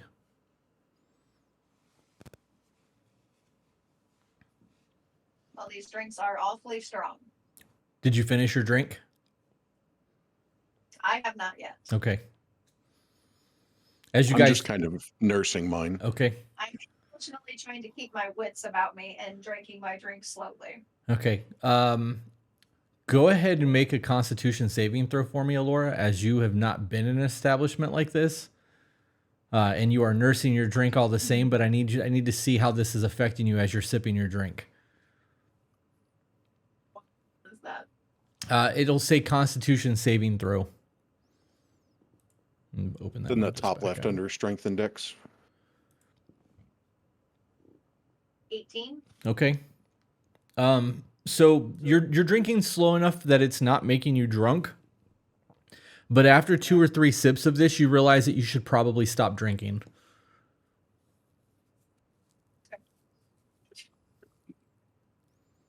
What you doing, babe?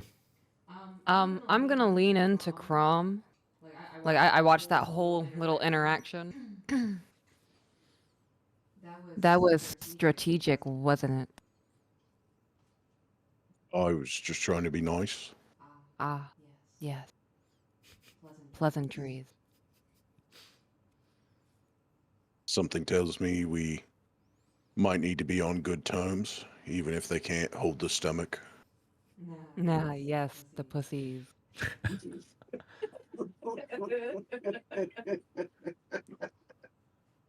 Is one of the ones at the table the one that threw up? No, that dude's actually still on shift. Okay. Just roll it up. Due to the things that I've seen working on people like on the black market of doctoring, throwing up over a tooth coming out of somebody's mouth is low level thing. Yeah. When you first started talking, I wasn't sure if you were talking in game or out of game because the accent continued and then stopped and then continued again, and I'm so fucking confused right now. Did you say that in game, or are you just talking to us? I don't know. Okay. I'll work on that. Sorry. It's okay. So I'm still doing my weird tongue flicker, like over my drink, Okay. because I can sense the alcohol over it Okay. with my sensitive snake tongue. Okay. The slippery. Actually illustrate it for me and just like And sometimes I use this to sterilize weapons or surgical tools. Yeah. You would know, babe, you would know not to drink this, that this is a Constitution saving throw after every drink is finished. And if you become drunk, you get taken advantage of by the women here. And a lot of time the purse gets stolen. Like this is, yeah. Barrage, real quick, I'm gonna interrupt the game. Somebody said that you can. My sensitivity is too high that you can hear Peaches twice. You can hear Peaches twice because she's 4 feet from me. So, as we get loud, we're gonna come across each other's mics. That's going to happen. All right, guys. So, what are you doing? just as a tidbit to my backstory, since I grew up in Feywild and my homeland was attacked, as we go through this campaign, I am also seeking revenge and trying to find out who was responsible for that. So while we're doing this, I'm also trying to listen for clues from people to see if I can find out either who initiated the attack or who was responsible for actually attacking my family and killing them and causing me to be raised as an orphan in the forest. Okay. Yeah.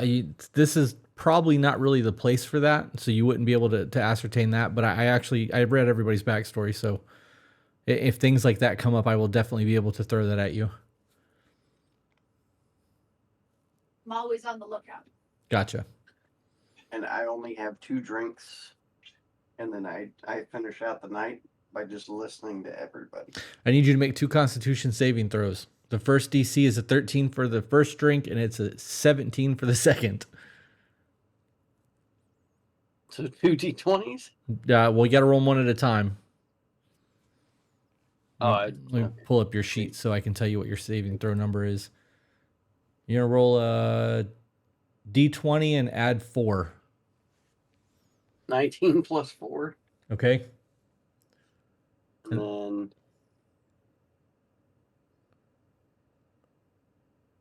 19 plus 4. Okay.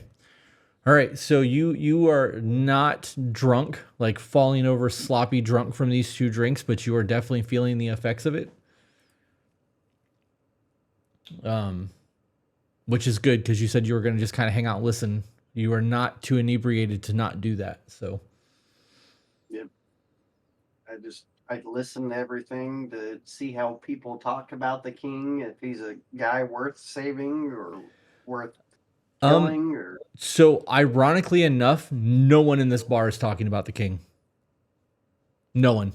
There's not a single utterance of the king anything the entire night that you guys are in here. aside from that, I just try to get to know my party. Okay. I'm make friends because my clan got destroyed and I'm looking for new friends and a new adventure in a new place.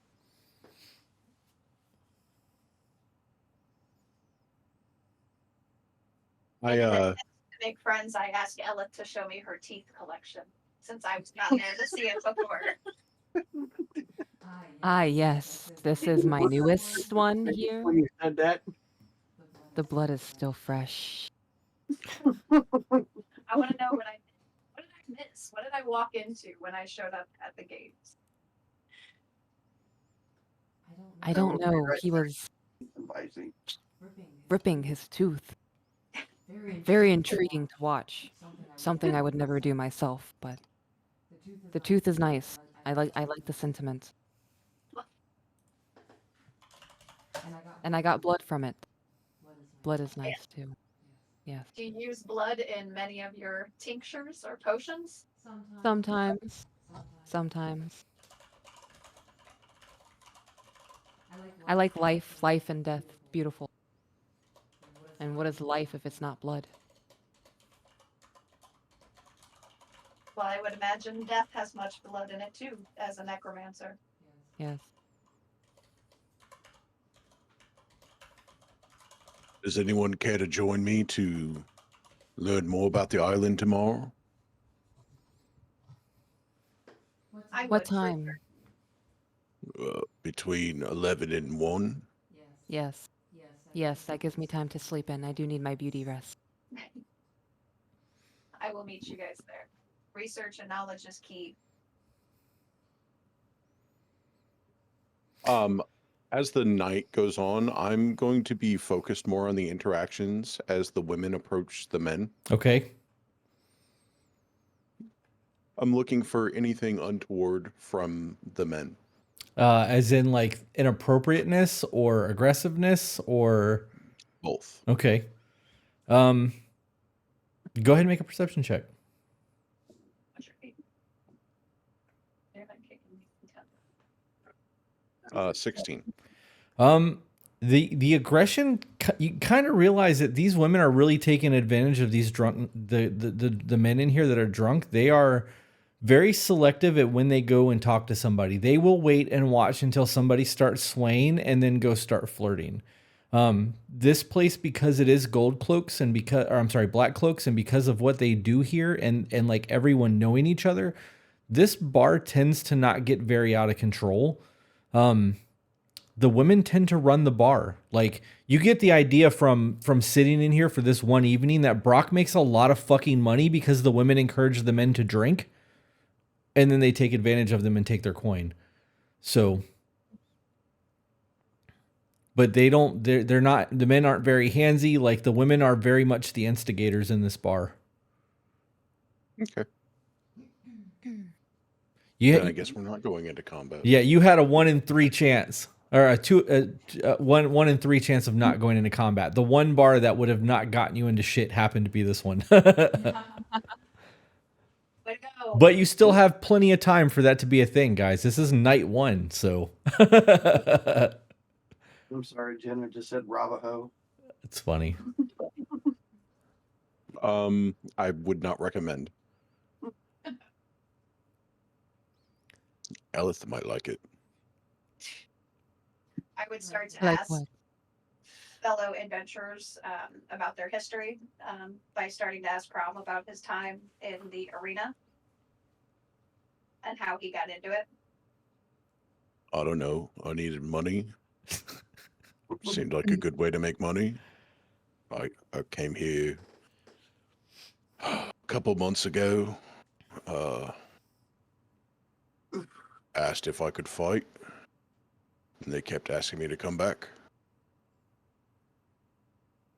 It's been pretty good to me, all things considered. Now, is it something that you actually enjoy? Or is it just the money? I mean, I like fighting, but most of the fights are pretty easy.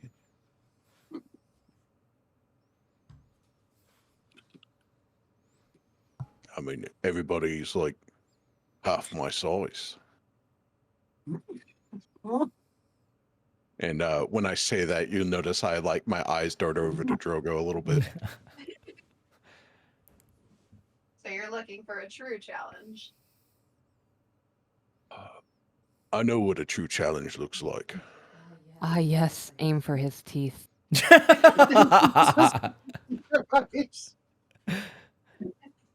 I'll Alex, tell do you have what. any other odd fascinations besides teeth? I enjoy knitting.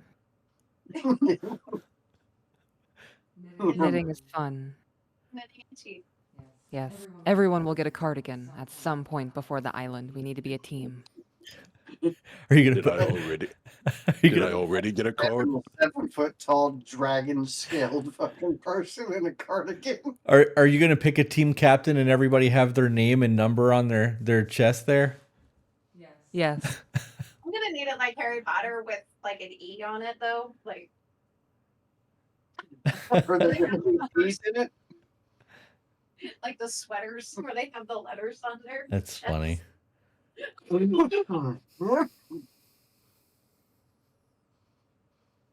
I'm sorry about the coughing, guys. I'm trying to quit smoking. You're good. No worries. A dragon is trying to quit smoking? That seems quite impossible. Elith, I can probably get some teeth for you. What We kind? shall collect many teeth along this quest. Well, I guess it depends on who they send in. Hmm. A lot of humans, I would imagine. Yes. All teeth are fascinating. They are. Human teeth, not so much. Their molars are nice, and the canines. Oh, And I like the front teeth. They're very beaver looking, and it's very endearing. I'll see if I can get you some molars then. Ah. Thank you. And they will knock out their front teeth. While you guys are having this conversation, the guy that received the drink that was swaying made his way over to the table and was standing behind Alora, contemplating taking the chair next to her. Here's all of this conversation about teeth. You see him start to turn green a little bit, and he makes his way back over to the other table. Ah, yes. The typical pussy reaction. The black cloaks may be tough, they cannot stomach Teeth. What is it? I don't understand. They're so beautiful. And they are tough. One They're of the white toughest and bones. glossy. gorgeous, odd shapes. They can be clean, they can be dirty, and they all tell a story. Fucking person's face. Had to be teeth. When you protect your tooth, you should have put one of your fangs in and did this. Have you ever considered collecting other body parts? I enjoy phalanges. Phalanges. Yes, phalanges. Make What an intelligence. Yeah, make an intelligence check, Crom.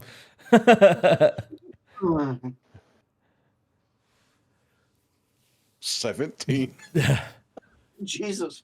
Yeah, I mean, you know what those are. You definitely find it kind of odd that she's wanting to collect, fingers, toes, and teeth. Fingers, right? Yes. I'm gonna pat his shoulder and be like, "Yes, you are one of the smart ones."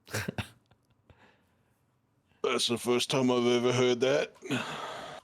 I'm gonna need to keep the fucking Visine next to me every fucking time we play. Fingers. Fingers. I can't make any promises there. I understand. Death it comes and Drogo. it goes. The occasional. Don't remove your finger. They only regrow teeth, not fingers. Jesus Christ. Oh, that's gonna be a lot of fun. So the guy ends up making his way back over. He chooses to not listen and just actively sits down. And when he does, he has this drunk people are really fucking annoying, right? And instead of being like a motor mouth, he just stares at you. Crom. Who's he staring at? You. Me? Yeah, he's sitting in this chair right here to her right, staring right at you. He's waiting for a break in conversation, but I don't know if you don't know if it's an intimidation thing or if he's kind of starstruck, but he's not willing to say excuse me, so he's just staring. Is he sitting across from me? Directly across from you. It's fucking awkward. I'm just gonna watch him. So now he's watching you and she's watching him. There's a triangle of staring. And then I look over and say, "Can I He help looks at me. And I look at him.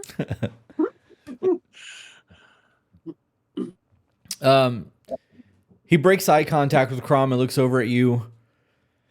Says, "Don't know you, but I know him." And he turns and looks back at Crom. No, you don't. "I've always wondered if you were selective with the men you fought to not lose." I selected to walk in and they chose to lose. So when you're fighting the gladiatorial pits, you don't have any say in your opponents. I mean, I could always choose not to fight.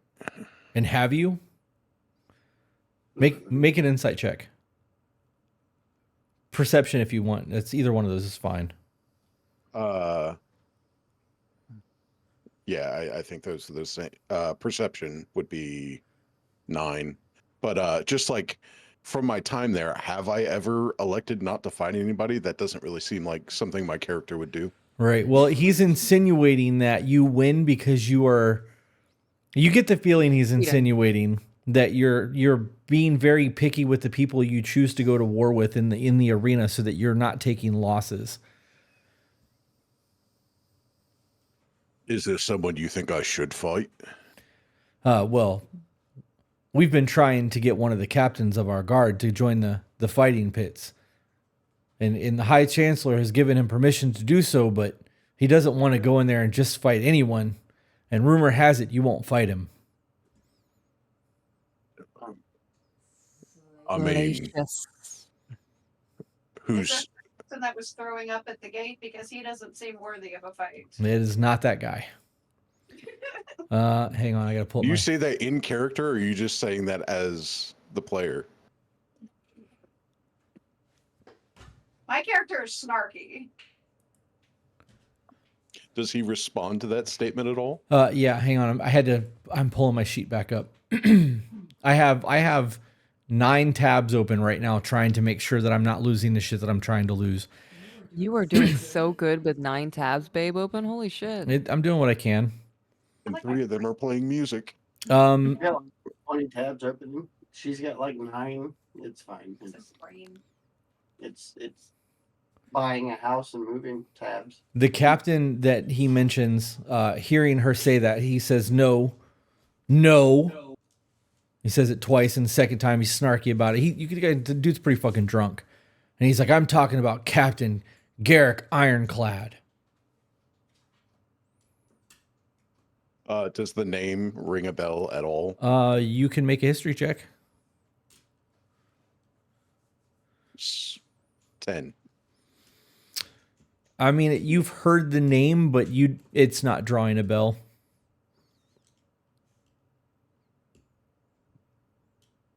I mean, if he wants to fight, then all he has to do is join.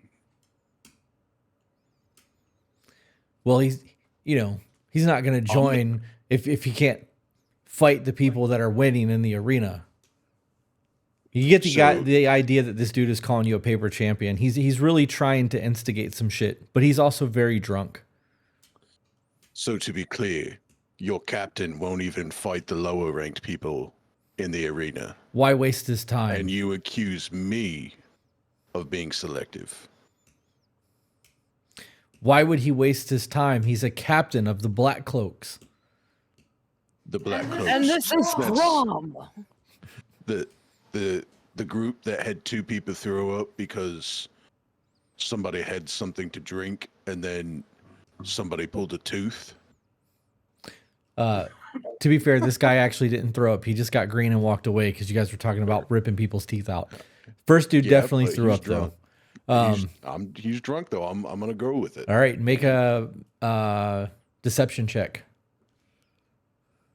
See how drunk he is. You can make it with advantage. Oh, He is probably don't drinking. need that. Okay. 18. Okay. Yeah.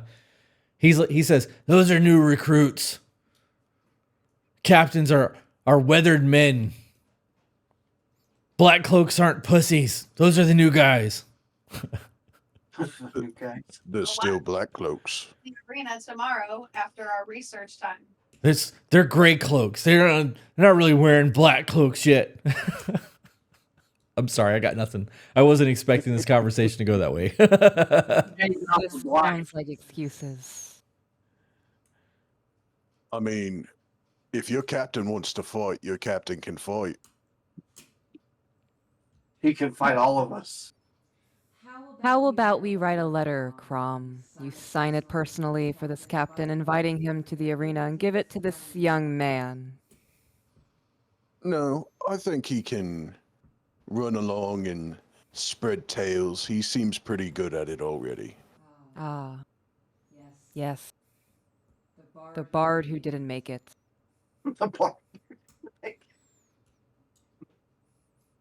He stares at you for a little bit longer, picks up your drink, drinks out of it, and then walks away. At the moment he reaches for my drink, I'm gonna place a hand heavily on his shoulder, like pretty quickly. Not an attack. Okay. And I'm just going to give him a little. I'm gonna give him a firm squeeze. Okay. Make a strength check. How hard are you squeezing him? I'm not trying to hurt him. Okay, just trying to get his attention. I'm also not trying to hurt him. Okay. So, 21.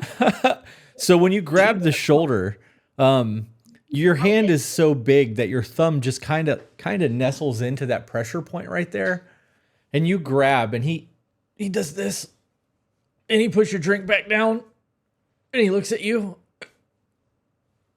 and he's waiting on you to let go, and he's like, "Please let go." When he puts my drink back down, I'll take my other hand and just take a small sip and set it back down on the table. Are you still holding on to him? Yeah. Fuck. Okay. And I'll set it back. I'll set it down, and I'll kind of lean back as far as my arm will allow me without moving. and then take my hand off and go. So why don't you see what your captain wants to do? See how selective he wants to be. I have to make a dice roll. This is the downside of not having my dice and having to do all this digitally. Yeah. Yeah. Yeah. Rolled real low there. He's going to go ahead and take his leave. He's going to leave his half consumed beverage on the table. When he stands up, I'd like to try to trip him. Oh no. I mean, go ahead and make an attack roll. I'm just gonna roll a d20. I don't know what you want me to use for my modifier. It's an unarmed strike. Oh, I'm in the wrong tab. Plus 6, so that's a 17. How obvious are you being about this? Are you just trying to like maybe like catch his toe, or are you trying to like make it very obvious that you tripped him? No, not super obvious. Just like kind of bruise the ego a little bit as he slinks away. Okay. So he goes to get up and starts to turn, and you shift your foot just enough to catch his foot to make it hit the back of his knee. And he stumbles to the ground and like almost a running, you ever see, you know, like a 2-year-old, the way that they run, their head is so heavy, their body's trying to keep up. So he's trying to keep up and he stumbles and his hand hits the ground a couple times and he stands up and he catches his balance and he dusts himself off. He looks back at you, looks at his comrades at the other table and they're kind of giggling at him and he leaves the bar. Didn't quite eat shit, but definitely was the heavy-headed 2-year-old.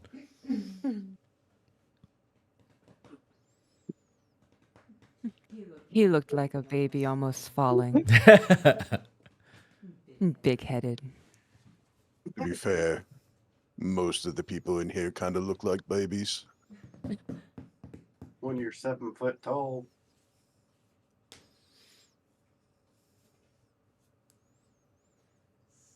So now what?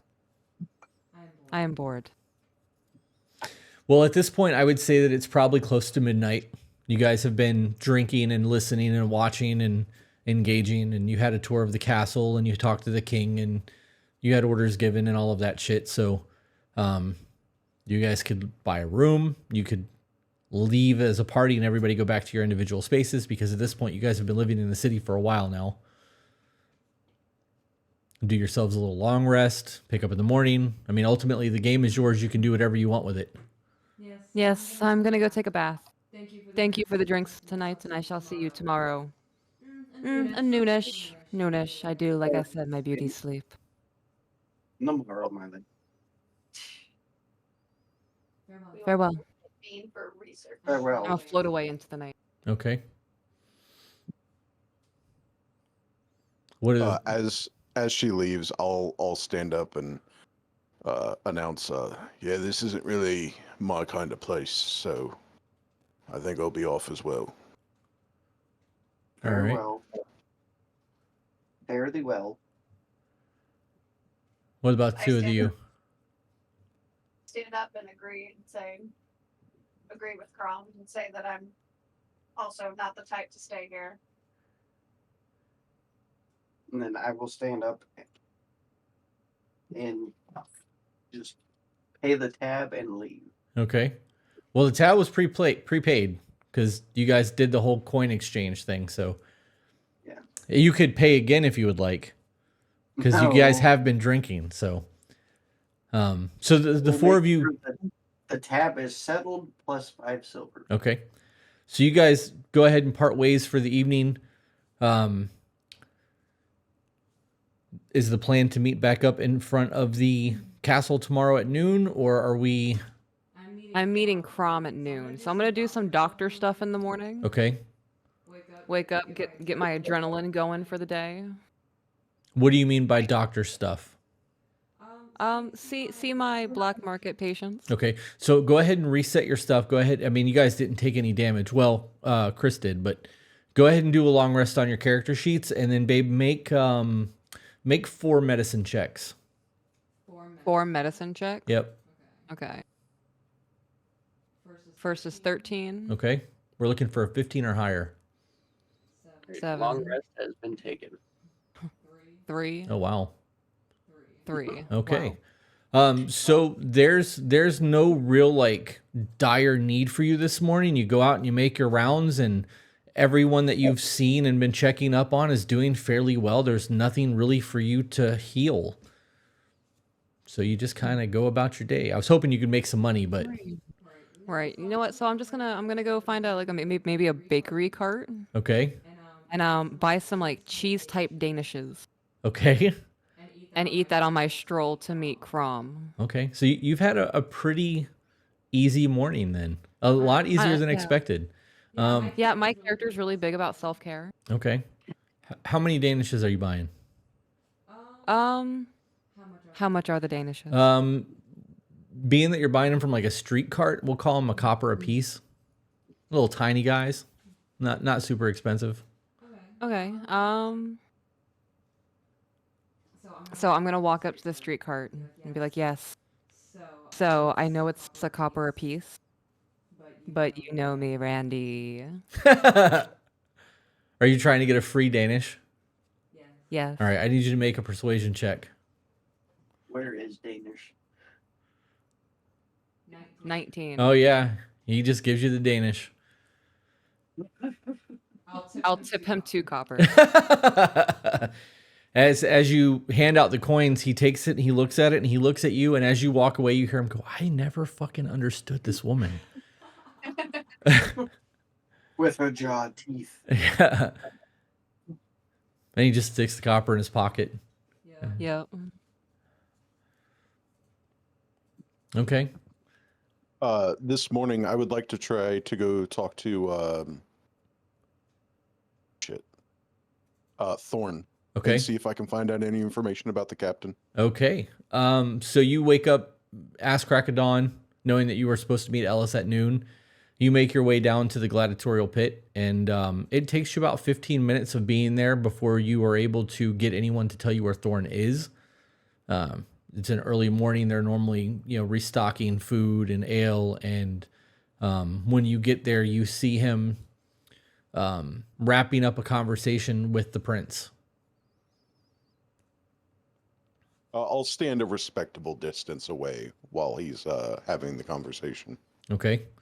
5-10 minutes goes by, and he sees you standing there and makes his way over and says, Crom, are you here to enlist in any of the fights tonight? Perhaps. I was approached by one of the Black Cloaks last night about a captain that recently was approved to fight in the pits. Have you heard anything about this captain? He takes a deep sigh and he says,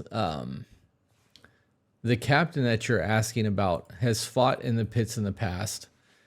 It's something that the Black Cloaks try to goad him into doing on a regular basis, as he has not lost. They like to come in and place bets on him. What is it that you would like to know? Has he fought anyone that I would know?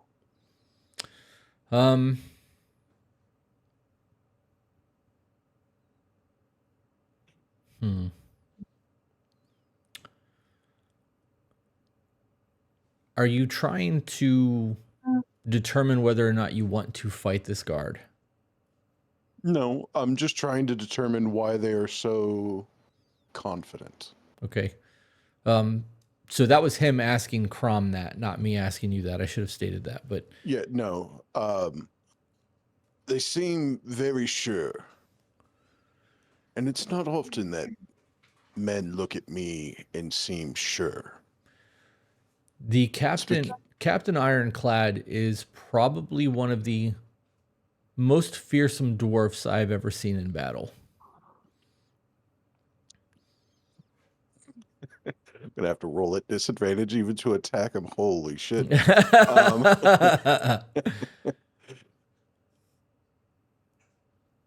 Did I get a response on the?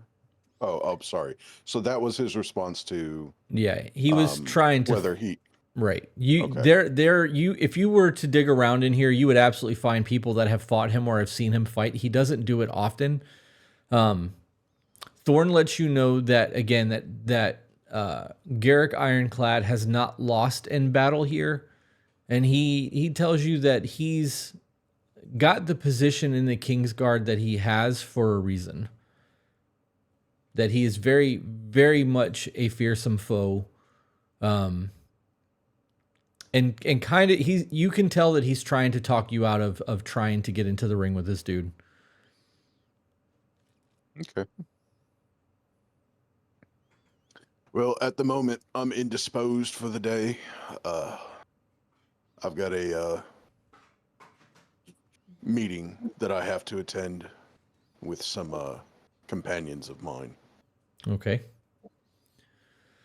But should I change my mind, I'll show back up and see if you have any openings. Well, should you change your mind, you know where to find us. And he goes back to doing what he was doing with his clipboard and talking to people and trying to place things where they need to go. Is it often that people die in the arena? Yes. Do I know where the bodies initially go? So it depends on the people who are fighting. You know that in this, people who don't have money tend to get cremated right there at the Coliseum. If they're of note, their body is normally turned over to a morgue, or to the family of the people that, to their lineage. It doesn't happen often that somebody of note, like of name, will die in a ring. Normally people who have a big name or like stature will not get to the point of fighting to the death. It'll go to like a knockout. But it is not uncommon for people to stake their wages in terms of what's what I'm looking for. How much blood is willing to be spared, right? Because there are times where you have people who are trying to make enough money to, save their family or their business, and they put it all on the lines. And sometimes those people don't make it out of the pits. They have really nothing left to lose. And you have witnessed like people kind of come in and dump their entire life savings betting on themselves and then fucking lose.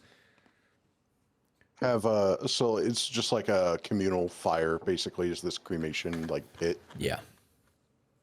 Is it like somewhat open access? Like, is it like guarded or anything? You would have access to it as being that this is kind of your home. I mean, you can go pretty much anywhere you want. I'd like to try to go over there. Okay. I mean, you can just walk right in. Is it like, do they clean it regularly, or are there like bones and stuff that are still there? It's cleaned. This is not, again, this is not something that happens all the time. So it's not like there's bodies being burned here every day, but it does happen. Okay. With that in mind, as he's like going to turn away, I'd like to try to get his attention. Thorns? Yeah. Okay. It's easy enough. The next time someone dies, can you, and I'll kind of hand him 2 silver, can you have someone pull the skull for me? He looks at the silver and looks at you. He looks at the silver and looks at you and says, What are you into? This is such an odd request. What are you doing, Crom? It's for a friend. She's different. If the body's not claimed, we'll hold it for a day. Beyond that, we'll have to burn it. No. Not the whole head. I just need the skull after it's burned. Okay. So you just want the bones, and assuming the teeth. Yeah. Okay. Just like an intact skull. Okay. I will pass it along. Much appreciated. He looks at you And, again. This is such an odd request coming from you because it's nothing like this has ever been asked of you. Yeah, and like as I'm asking it, I'm very much like it's on my face. Like I know this is like super fucking weird. Yeah, it was weird for him. Like you made it weird. But yeah, I'll just go somewhere nearby to try to grab some food before. Oh, actually, I would like to try to find somewhere that I can buy a portable battering ram, or at least look into one. A portable battering ram? Yeah, like a handheld battering ram. I mean, that's something that could be bought at one of the local stores.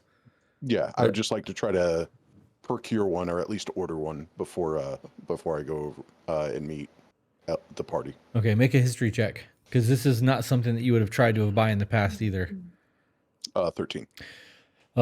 You know that there are probably two places that you could get this. You could get it from one of the Smiths or from Bean and Gone, which is Brineback's, which is a small family-owned like general store. They tend to kind of make things when necessary, but you're probably going to have your better luck at a Smith. Yeah, I'll just go to one of the Smiths then. Okay. So you're going to do that on your way to the king, or to meet Ellis? Yeah. Where the fuck did my paper go? Okay. So you stop at the 8-Pound Hammer on your way to meet Ellis. As you walk in, the owner is a dwarven male. He's pretty husky. You can tell that he's strong as fuck by his build, but a lifetime of drinking and overeating has left him fairly like thick, like over his muscles. So he's like a fat John Coffey, but short. Brown hair. Danny DeVito. Yeah, but muscular. Is he's got brown hair and a red beard. You know him. His name is Red. He normally will make items for people that are looking for like custom made knives or swords or things like that. He has somewhat of a name, but not like a good one because he's kind of a dick. And normally he makes his daughter deal all of the dealings. So when you walk in, even though he's there in smithing, you hear her yell from the back room, "I'll be out in a minute." Okay. A few minutes later, she comes out, she's wiping her hands off.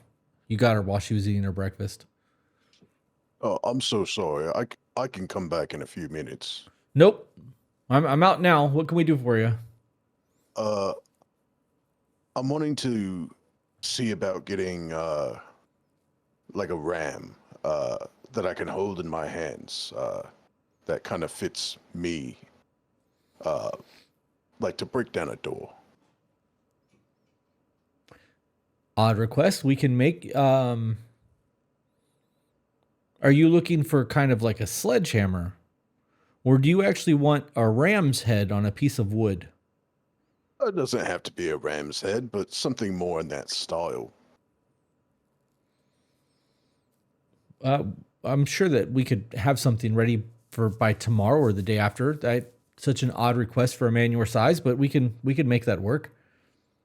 Can you make sure it fits me a little bit better? Sometimes equipment made for other people's a little small. It's kind of awkward to carry.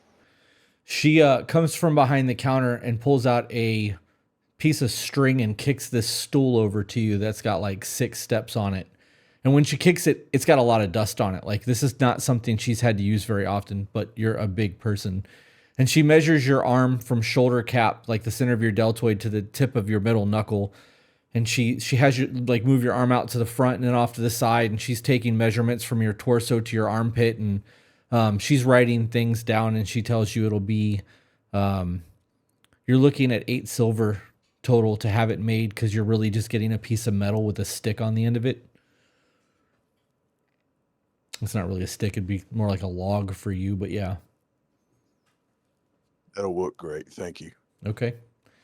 She tells you to check back in the morning, and if it's not done in the morning tomorrow, it'll be done midday afternoon tomorrow. Okay. And then, yeah, after that, I'll just kind of time myself so that I arrive at the gate around that time. Okay. What about the two of you? What are you guys doing?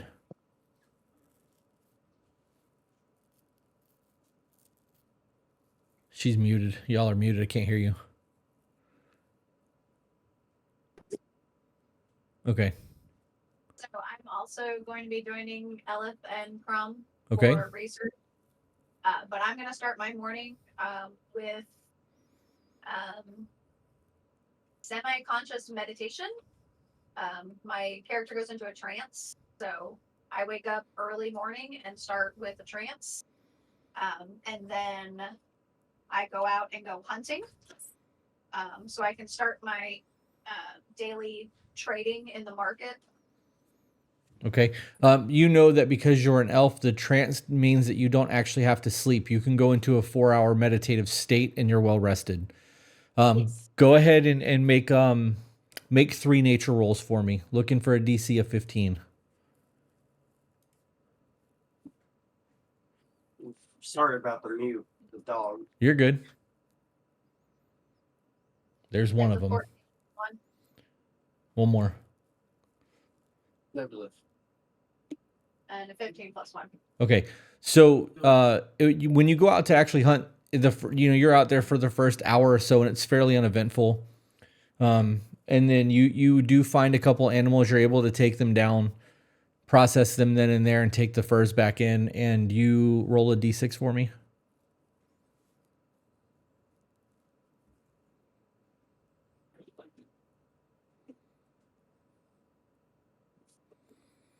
You find somebody that's able to. I can see your rolls. You find somebody that's willing to buy both furs for 4 gold total.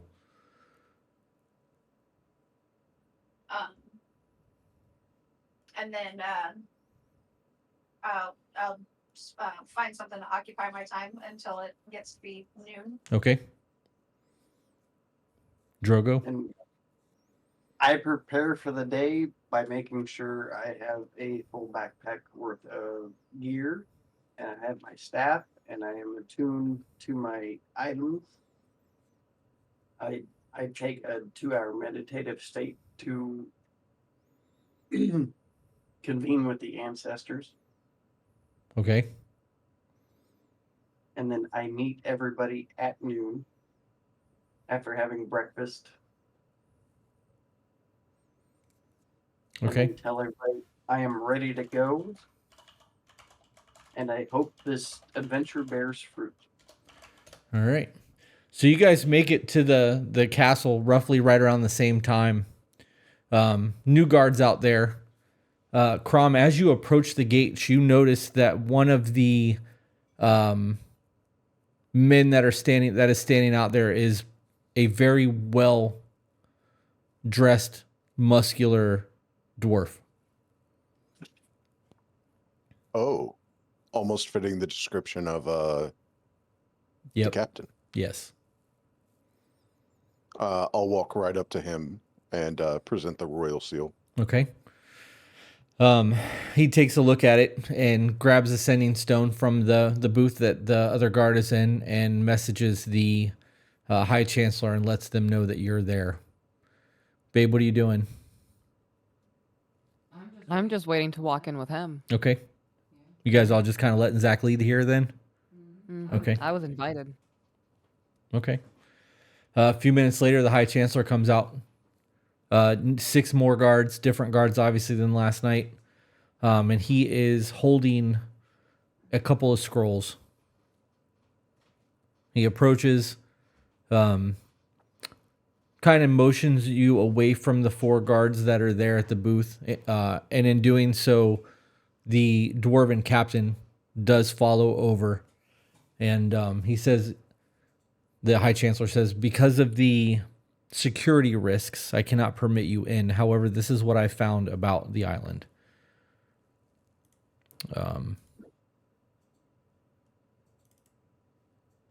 Stormhaven. What changed from last night? I thought we were going to be permitted in. No, you were permitted to see the king last night because the king requested you, but due to the state of affairs, we are not permitting any unnecessary travel into the castle. You can make a insight check if you would like. Who? Any of you. Because you would have all heard this conversation being had. The dirty 20. Okay. You get the feeling that this is not so much about him or anything more than the fact that the king is sick, and they're trying to minimize any eyeballs hitting the king that doesn't need to hit the king. They're very much trying to keep his condition under wraps. Do you need these back?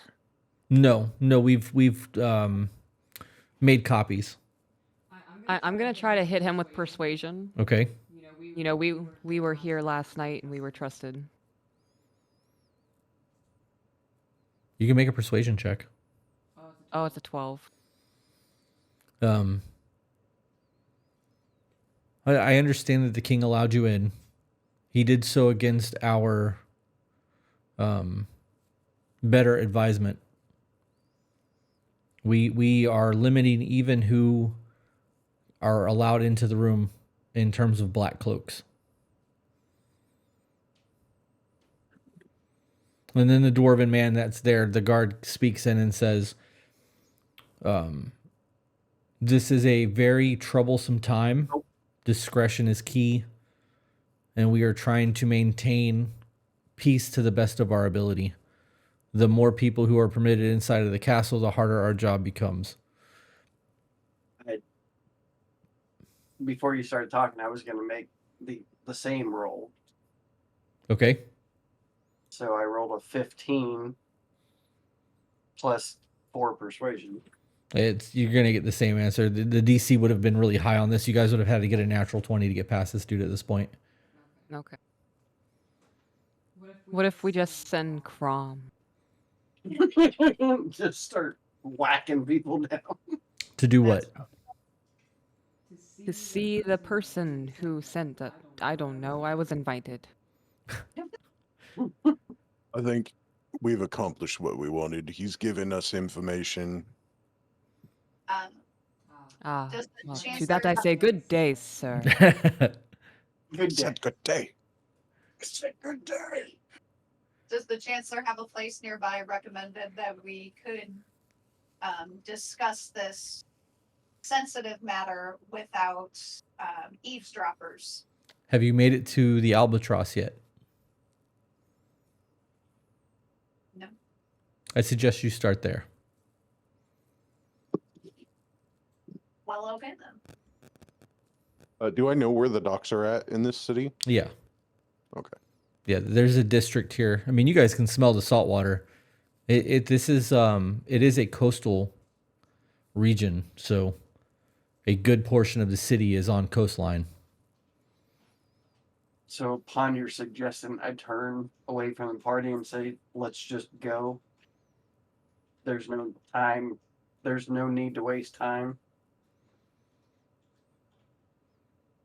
I'll turn and I'll whisper something under my breath.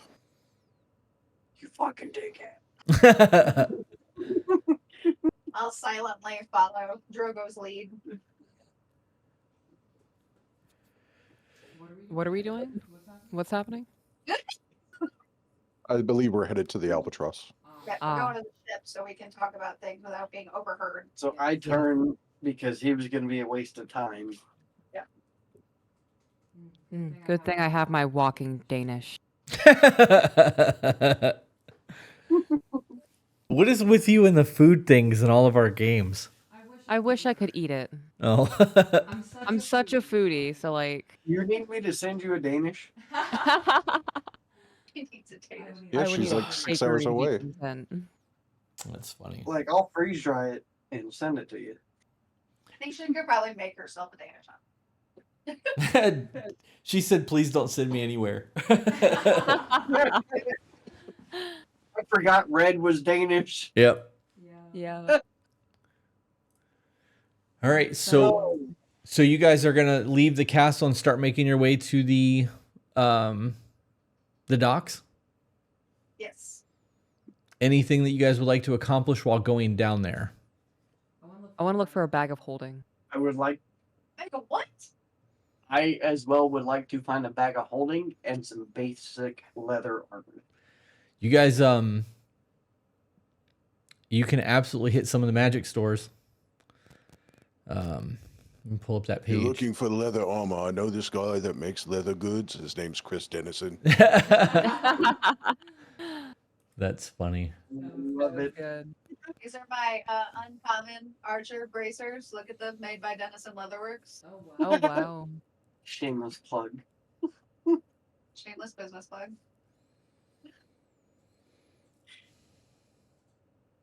Oh, don't worry, Peach. I got some stuff in mind for you guys for November. Word.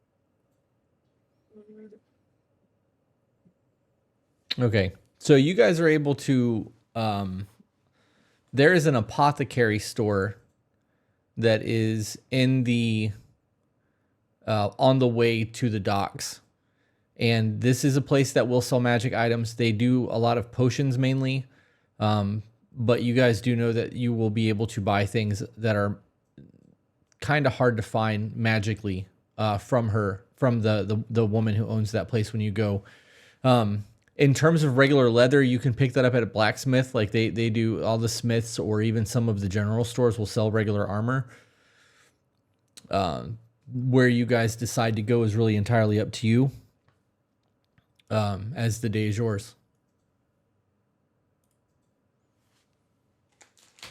You hit me with a lot of information. So that first one you said had rare magical items, and there was an old lady. Yeah, so the Fungus Among Us is an apothecary that mainly does potions, but she does sell magic items as well, and that's on the way to the docks. I want to stop there. Okay. Are you guys going to split up, or I'll just go together? I will follow Ellis to that shop Okay. just to find my uncommon item. I have no need to go to the apothecary, so I am going to go to the leather shop. I'm just gonna go straight to the ship. Okay. Rom don't need no help. No, I'm just slow at reading. I need time. Let's do an investigation check, Zach, to find out what time you make it to the ship. 4. So you are right. You are very slow at reading. Luckily, as you've been walking through the docks for a little while, you see the boat that's got the waves painted on the side of it, and it triggers a thought in your brain, and you were able to put the picture of the albatross in your mind and find the boat. By the time you get there, it's roughly 5:30 in the afternoon. So your character's now kind of on pause while we run through all this other things. Babe, you make it through the town. You have a base knowledge of this store. You've never actually had reason to go in there because your healing has always been natural magic. It's not like you've had to have potions of healing or restoration or things like that as you've been doing what you're doing. You do know that the woman who owns the store is a very strange personality. So when you walk into the store, let me get you the description of what you're walking into since you've actually not been there yet. It is a small, almost ancient looking on the inside. Everything is very old. Think like antique furniture, but like hundreds of years old, not just like kind of old, like old. Okay. The exterior of the building is overgrown with ivy and moss. It's got a weathered wooden sign depicting a cluster of mushrooms hanging above the door. The building looks old as a motherfucker. The walls are crooked, slightly sagging roof. As you enter the inside of the store, there are candles that have been burnt out, but where the wick would have been on a new candle, there is a purple light glowing on all of these candles. The candles have long since burnt out, wax dripping everywhere, but the magic light that is now being used to light the apothecary is stationary there. It smells very like earthy. The walls are lined with shelves holding jars, dried herbs. There's strange fungi on the shelves. There are potions all over the place in here. As you walk, you notice the floor is uneven, and when you look down, it's actually a dirt floor, which is fucking weird for the inside of a building, especially in a city like this. You do notice that there are even some roots kind of starting to take and like come up out of the ground on the floors of this place. And behind the counter, you see a dark elf with long white hair, mixing potions, talking to herself, kind of humming, kind of singing. Every once in a while, she'll stop and pick up a rock and look at it and then go over and do something else. And like, she is... Did you ever watch Fringe? No. Okay. I love that. She's a female version of Walter from Fringe. She's burnt the fuck out. You would think that she's done a whole lot of drugs. Very ADHD in terms of her thought process and the way that she behaves. If she was your D&D character from the other game, it's your chaoticness and like random behavior times 10. Okay. So she is very eccentric. Gotcha. So you walk in, she sees you, she stops what she's doing, totally enamored by the fact that there's a Yuan-ti in her store because your race is not a very common thing. She notices the living berry plant fern thing that's currently in your hair and names it. She knows what it is. She knows the healing properties of it. She announces it to you. She's doting over it. And I'm not going to put myself in a female voice to do that for you. I'm sorry, guys. I'm not that DM. But she is very much into what you've got going on in terms of nature. All right. So she named the berries in my hair, and she's rattling things off, and I'm just hyping her up. Yeah? Okay. Yes. You smart old woman. Sell me things. What would you like to buy? I need your fanciest bag of holding, please. Preferably rhinestones. Rhinestones? Bedazzle this shit. Bedazzle. So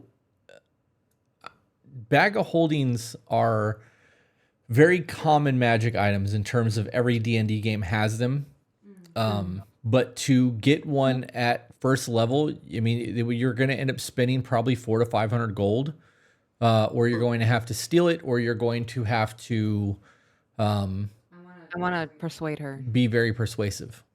Yeah. Okay, so how are you going to persuade her? Because she has one. So, yes. So, I notice that you are of older age, and due to my knowledge and capabilities, I can give you treatment for free until your death, and beyond, I'll keep your teeth very safe. Fucking great.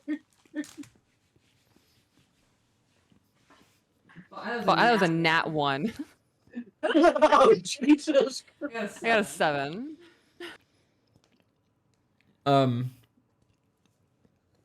While you're talking to her about her age, she takes her fingers next to your eye and does that and is like really looking in your eye. Okay. And she starts to pull at your lip and like look at your teeth and like, she's a mixture of Walter and Rafiki from fucking Lion King. Like, Okay. so she's doing a whole bunch of shit that normal people would be afraid to do because you're a Yanti. She gives Right. zero fucks about any of it.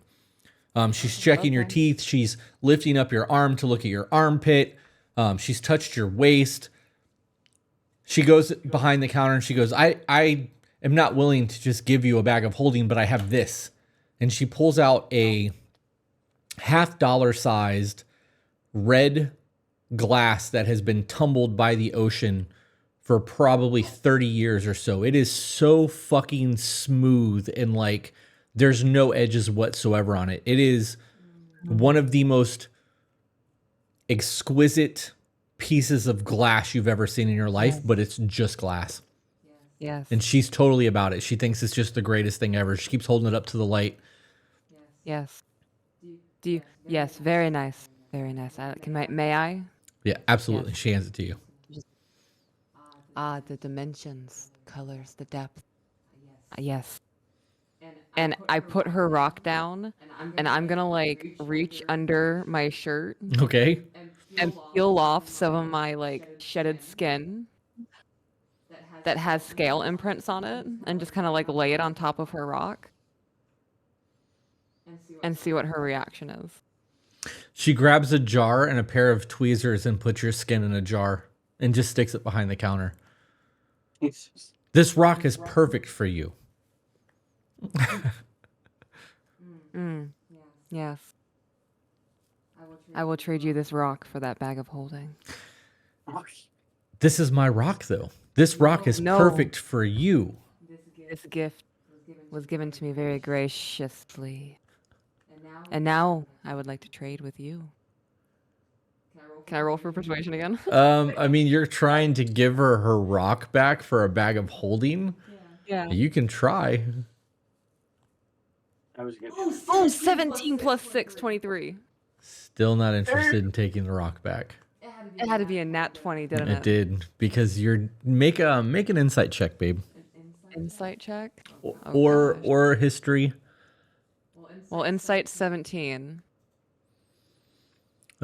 History's a 17. You know that this is. So first of all, this is the first dark elf that you've ever seen in your life. Okay. You've heard of dark elves, but it's not common for them to be on the surface.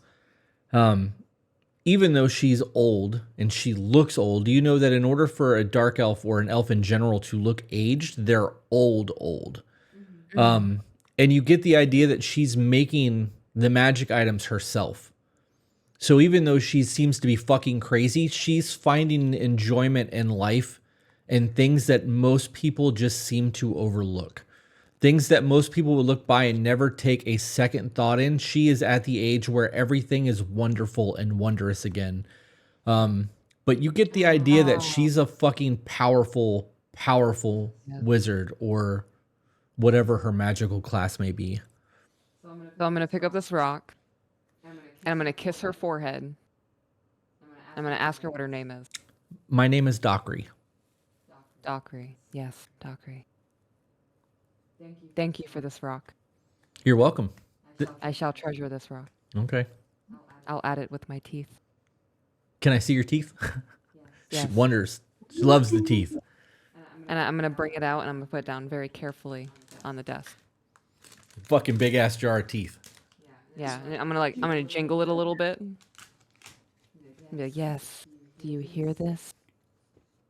Music. Give me 1 second. I was gonna interject since I went to the store with her. Oh, okay. So I will roll a persuasion check to get us 2 bags of holding. Oh. You can try. That was a 17. Yeah. Plus 4. It's not gonna happen. Again, guys, you're getting an idea that this chick is not just some normal store clerk. Right.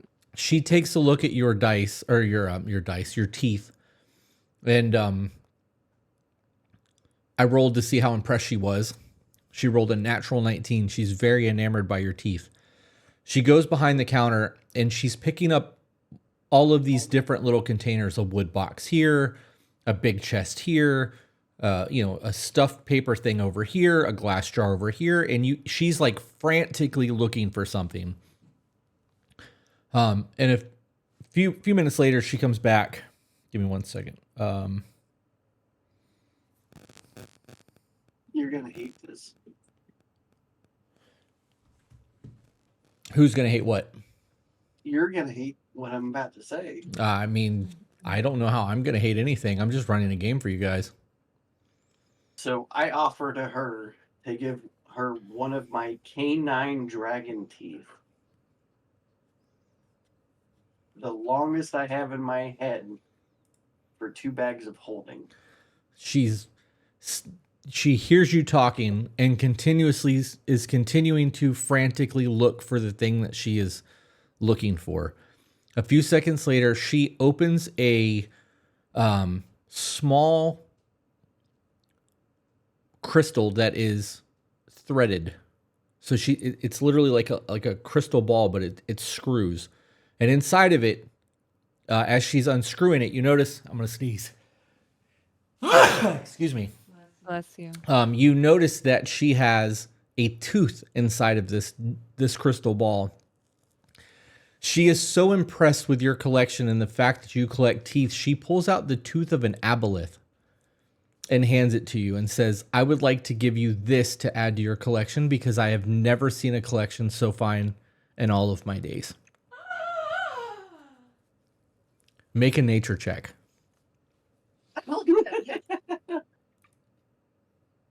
It was almost 18. I got a 4. Oh, rough. So you have no idea what an aboleth is. I'm still impressed. It is a gnarly looking tooth, though. I'm fucking get rid of the teeth, apparently. The Aboleth is the name of the ship we're going on. Nope, that's the albatross. Oh, that's when you have a discussion between 2 parties before you go to a lawsuit. I would like to actually put this on my screen, though, for a second so that everybody can see what this thing looks like.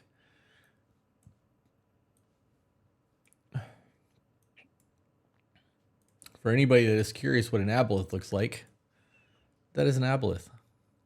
That is something that has a whole lot of hit points and is kind of a nasty thing to fight. You see Lots that, of babe? teeth. Oh my gosh. Yeah. So, There's a lot of teeth. yep. I like it. Itty bitty eyeball. I do believe that Jenny is here finally. Yeah, she's. You may not be fully ready, Okay. just as an FYI. That's fine. When she's ready to get on, we'll take a 5-minute break because I need to use the restroom and we can get her character set up. I need to get moving. I'm starting to get tired. Okay. And an actual nicotine stick. Okay. So what else would you like to do here? She's willing to sell you a bag of holding for 500 gold, but she's not willing to just trade it. I will graciously accept the tooth and this very perfect rock for me. Okay. And do you have business cards? I enjoy your energy. She doesn't know what a business card is. Can I have a high five? She will absolutely give you a high five. And then she gives you like a really weird grandma hug. Yes. Chris, high five. I start crying a little bit. Yeah. I never knew my real mom. That's funny. Out of just pure prowess, I asked her, how many teeth would it take for a bag of holding? Unless your teeth are made of gold. I have dragon's teeth. Okay, I'm not willing to just pull out my teeth. Just She then pulls out a box and opens the box, and you see like adult ancient dragon size, like legit dragon teeth. oh, I'm not legit.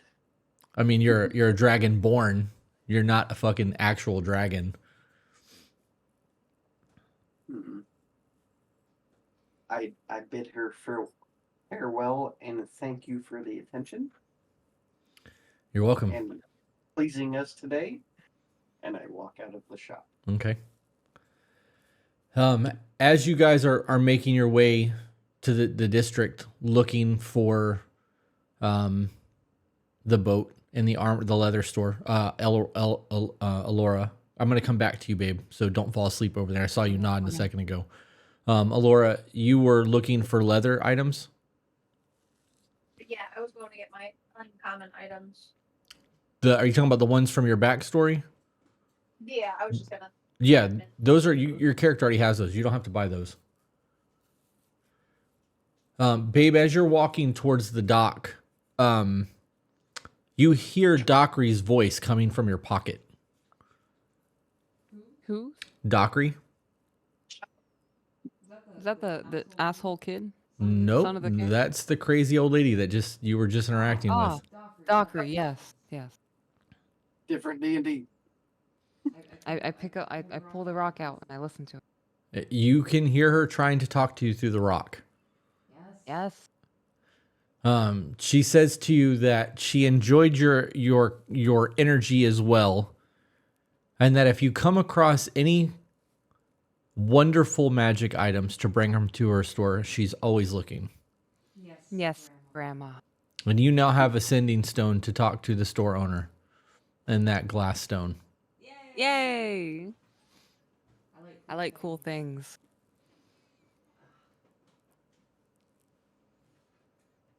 So you guys make your way to the boat. You guys get there before Crom does.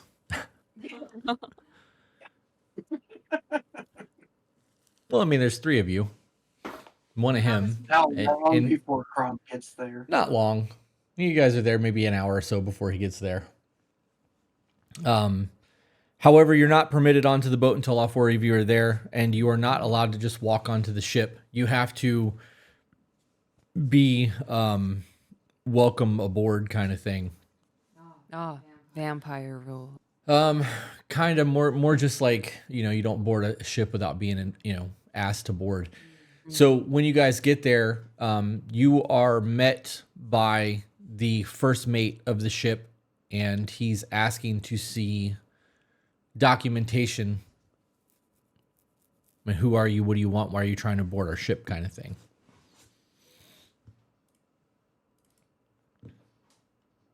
They're asking me that? They're asking technically all of you that. Are we all here? Do we still have the summons? What was that? Oh, Zach's character has the summons. I look at Zach and say, please get this peasant out of our way. I'll look kind of like a little shocked at the statement, and I'll just pull out a piece of paper. This should let us aboard. Okay. So you guys know what you're looking at. The first mate of this ship is a female human. Her name is Sarah.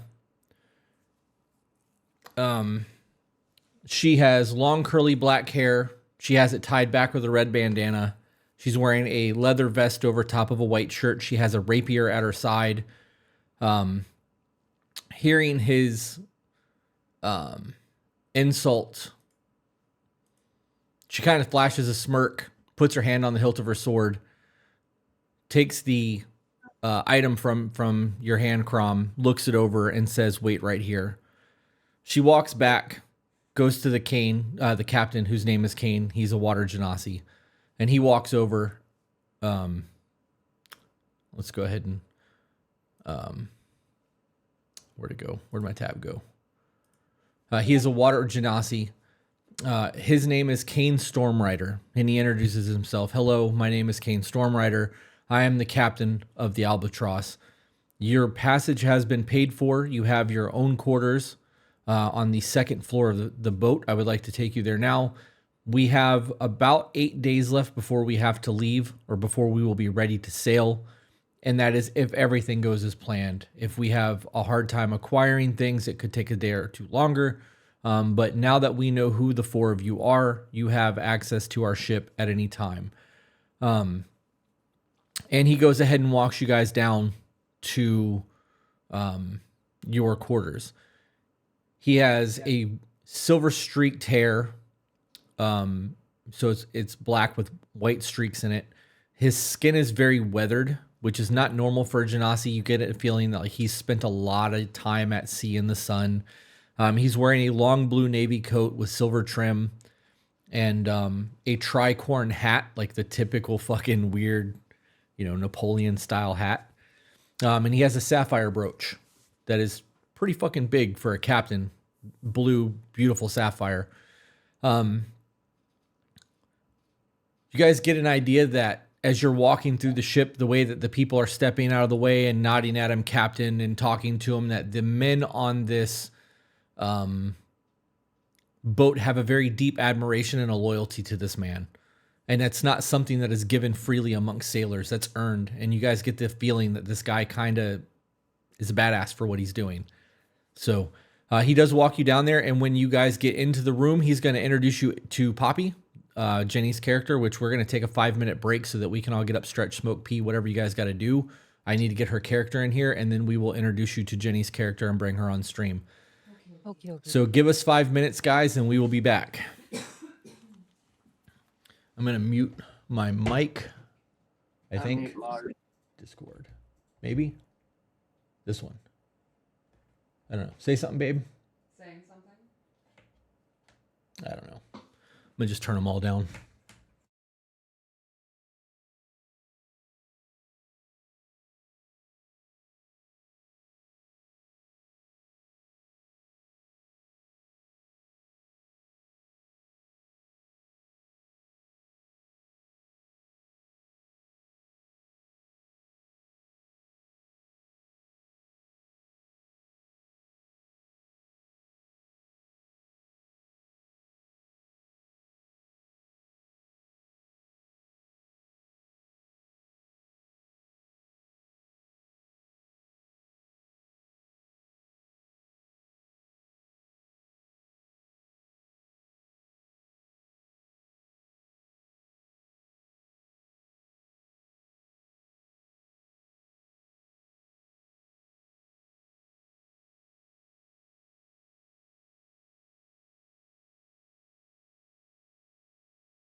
see how we're doing with the microphones. All right, everything back to normal on our audio. Do I sound good? I went ahead and fucked with all my sliders, and I probably shouldn't have. Oh, you're good. All right, I can hear it loud and clear. Jenny, I'm able to see this much of your head. There you go. Just a sneak peek. Peach, this is the meat I'm bringing.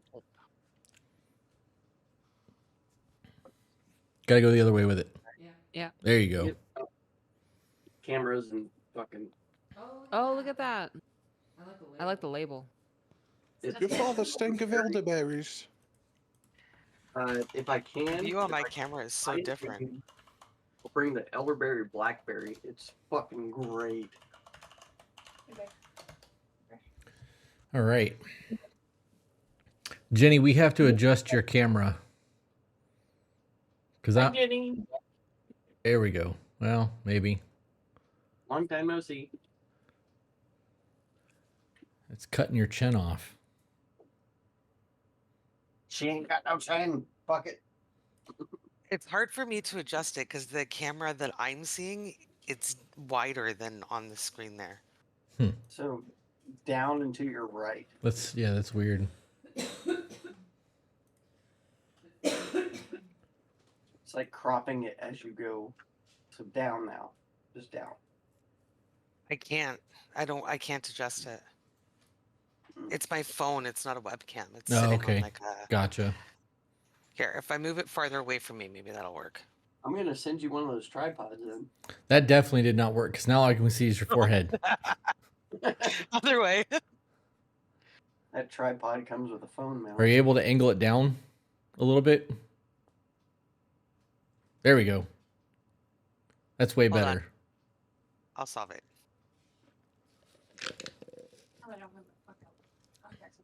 Way better. That works. Good enough. So we took our contacts out because me vaping is drying them the fuck out. No worries. All right. So you guys are escorted to your cabins, your individual rooms, and in the hallway, as you guys are walking and being escorted by the captain to the rooms, you see, describe your character, Jenny. I am 4 feet tall. I have brown fur with brown and white fur with green stains on it from being in the forest. I am 90 pounds, so I am small, and I am very raccoon-like. I am furry. You guys see Rocket Raccoon pretty much hanging out in the hallway. She is a Maypock race character, so she is pretty much a 4-foot raccoon. I can punt you. Please don't. Yeah. So we are, you guys make it to the boat, and this is the person that the king was referring to in terms of the information gathered to get your party together. Her character is pretty much the reason that you guys were selected the way that you were selected. So in meeting her character and realizing that you now have a 5th person of your party that has been placed here by the king, you guys have the ability to interact. I'm just going to kind of step back and let you guys do your introductions.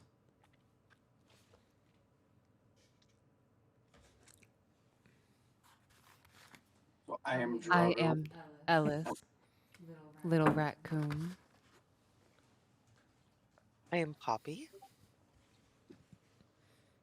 Nice to meet you, Alice. Poppy seed, raccoon. Yes. Can I try to make an intelligence check to remember if she had any raccoon teeth in her collection? Sure. Oh no. Oh Jesus fuck. 19.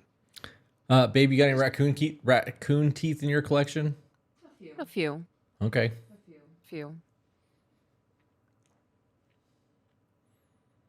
I'm Chrome. Not chrome. Chrome. Like the bumper.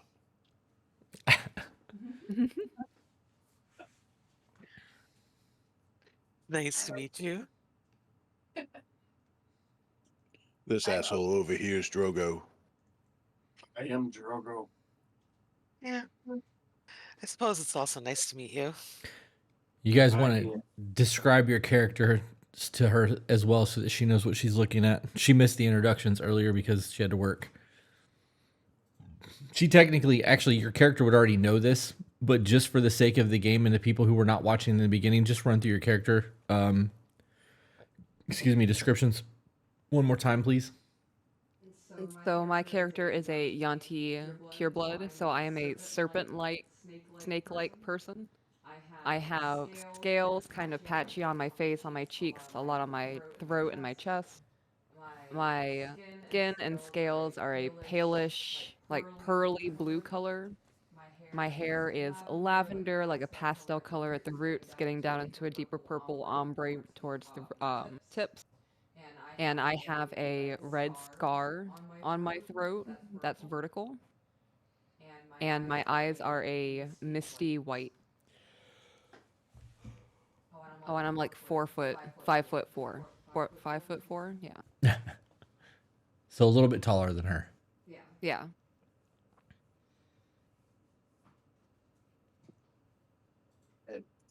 Um, so I am a elf ranger. I am 6'3". I have very pale skin, white silvery hair with purple eyes.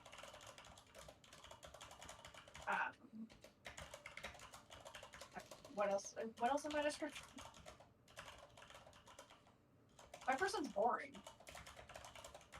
Features wise, my character's very snarky, so I'd be looking down at you. I'm a hunter, so my character, when I get introduced to you, I would introduce myself as Alora while I kind of hold my hand on my bow, not sure what I'm seeing because I'm not used to seeing animals talking to me.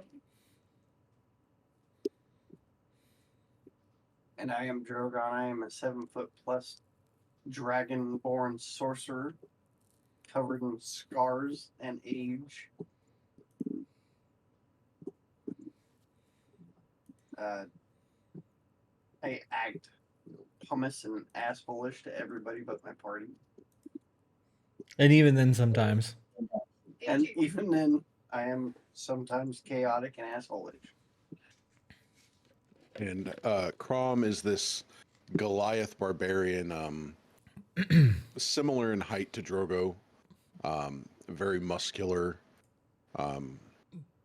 wearing fairly basic clothing, an assortment of weapons on him, most notably a very long polearm weapon on his back that he's kind of known for using. He has a very prominent scar on his forehead in the shape of a cross, and he has fairly thick brown hair. All right. So now that you guys have done that again, I appreciate. We'll be seeing Azula tonight. So no, and this is probably the only other time that I actually verbally addressed the chat. Azula is a barbarian being played by Carrie. Carrie is dog sitting tonight. I was unaware of that until I had already scheduled all of this shit, and because it was already scheduled and posted, I couldn't take it back. But she will be joining us next week, and I will figure out a way to write her character into the game so she's able to just hit the ground running, and we'll go from there. But I'm just gonna put this little overlay up for you guys to see what her character may potentially look like. I don't even fucking know. The rest of you guys, if we can create things like Peaches did for her character that we can put, like when we take breaks, we can just put your characters up in all these boxes so that they can see what your characters look like. And that way it actually works so that everybody can see what your characters looks like. So making the way into the rooms, Zach, your character is currently carrying multiple scrolls from the High Chancellor from the King. I know that that's something that you guys were all waiting for. How are you proceeding forward with that? So we had like quarters within the ship, right? Yeah. You all have your own individual room. Is there any kind of like meeting area or like central area, or I guess a common area? Yeah. nearby those quarters. You would have essentially half of the second level of the ship. Like the way the ship is laid out in my mind is like you would have to go down from like the bow of the ship where they lower cargo down into the rest of the ship. Anything beyond that point is basically living quarters and living like a living room area. There is a kitchen on the third floor that you could go down to and bring your food up to the second floor if you would like to eat. There are tables for that as well. But the king has paid for privacy, so you guys have pretty much the entire second part of the second level of the ship. But you do have to keep in mind that there are large doors that they lower things in as they're working. So from time to time, there will be people walking the second level, moving crates and things of that nature.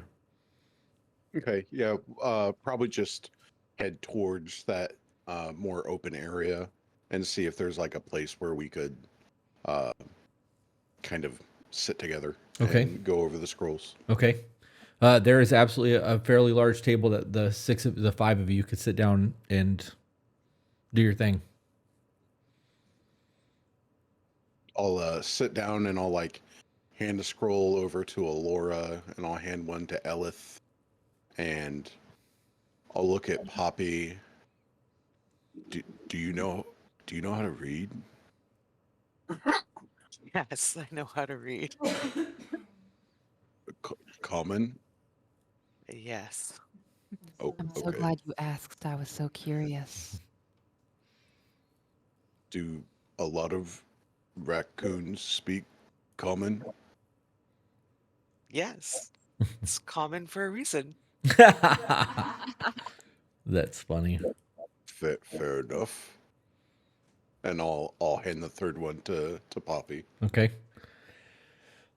So when you guys are looking over these, hang on, I got close on these fucking tabs. This is getting out of control. When you guys start popping these scrolls open, you are learning that the first one, Zach, your scroll, the first one that you open, talks about how this island is supposed to be some call it cursed. Some of the transcriptions refer to it as protected. But the island is encased by Category 5 hurricanes, and it stays around the island all the time. And some of the things that you're reading on this page say that it's absolutely impossible for any ships to get through. There have been some reports that ships have made it through, but it's very conflicting with the things that are being said. There is at the bottom of your thing saying there was one part that said that there has been one person who has teleported off of the island after a shipwreck, and the other scrolls tell of some of the things that are there. So you know that you guys are probably going to have to sail through a hurricane in order to get to this island. You know that this is not something that a lot of people are even willing to try because it's so fucking risky to even go near it because of the storms that most captains won't even sail near there. Who you gave Poppy and Ellis, right? Ellis got me fucking talking with a lisp. You gave both of them scrolls, right? Zach? Yes. Okay. Babe, on your scroll, yours talks about a kingdom there that is ran by a species known as tabaxis. And you're going to want to make notes of this if you're not writing down. Oh, okay. Hang on. Because I'm going to forget this. I mean, I have it memorized, but if you ask me to repeat this in a week, it's going to be a different story. So I'm going based off of my world creation and not off of a document that's prepared. Okay. You know that there is a kingdom here that is ran by tabaxis, which are large cat-like creatures. The kingdom itself is ran by a cat named King Snow. It talks about a village of tribal people who refer to themselves as the people, and in parentheses next to it, it says INNU, which is just a weird spelling for the way the tribal people spell what they call themselves. What do they call themselves? The people. Okay.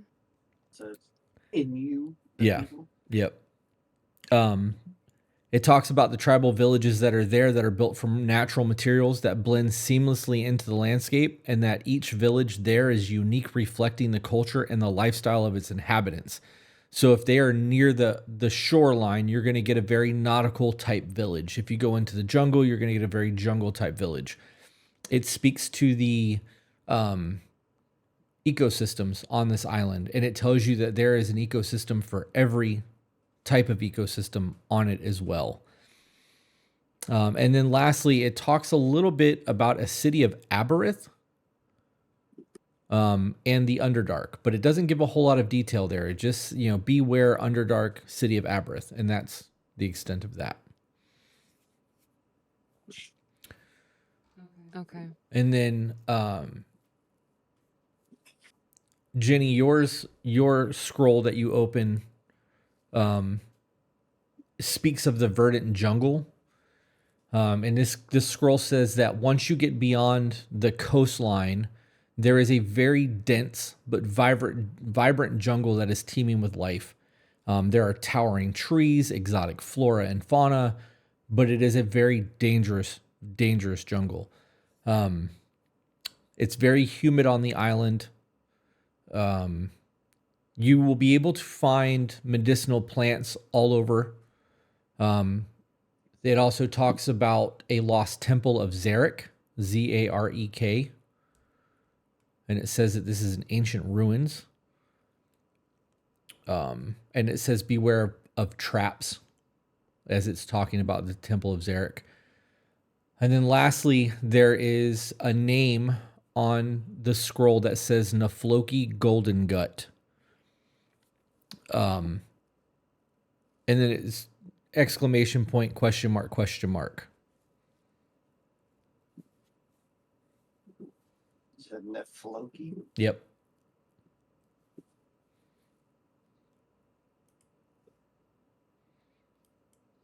Okay. And that's what you guys get from the scrolls. So very basic and It's actually a lot of information for an island that's only had one person ever come off of it. yeah. Apparently, they were very verbose. Verbose? What's that mean? They talk a lot. Oh. It's that Canadian thing. But the question is how much do you want to believe that what they're telling is the truth, or do they just want you to not go there? They're scrolls. Somebody felt the need to write it down. Mm-hmm.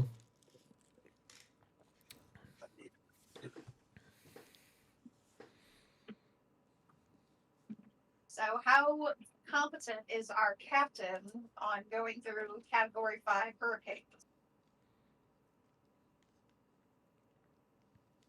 Well, he might be the same captain that took some of the other parties.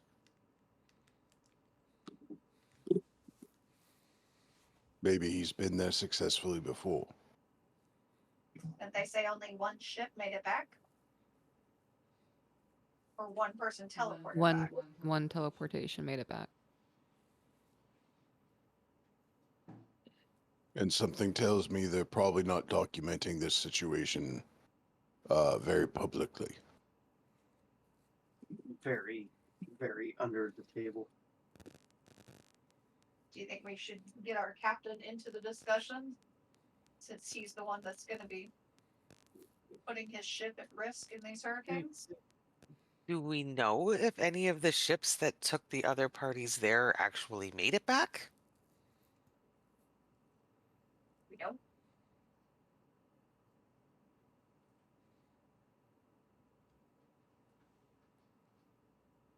Are you guys waiting on me, or are you guys still trying to figure that out on yourselves? Because if you're waiting on me, somebody's gonna have to make a history check, because that was mentioned.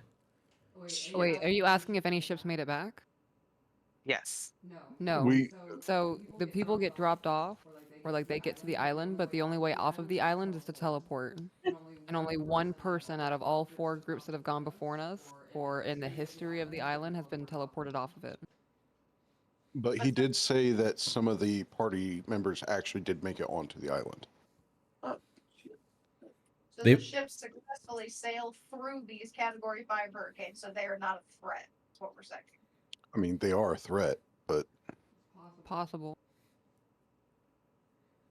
I mean, we can ask the captain if he's been there before, or if he's attempted it before.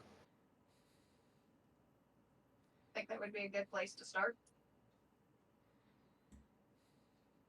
Since that's going to be our first hurdle. It's partially our hurdle. It's partially kind of up to the crew. Does anybody here have experience sailing?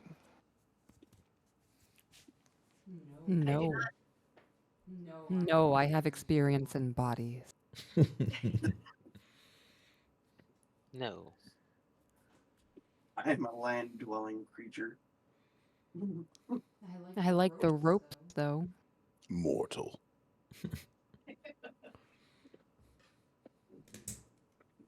I like my nest of gold.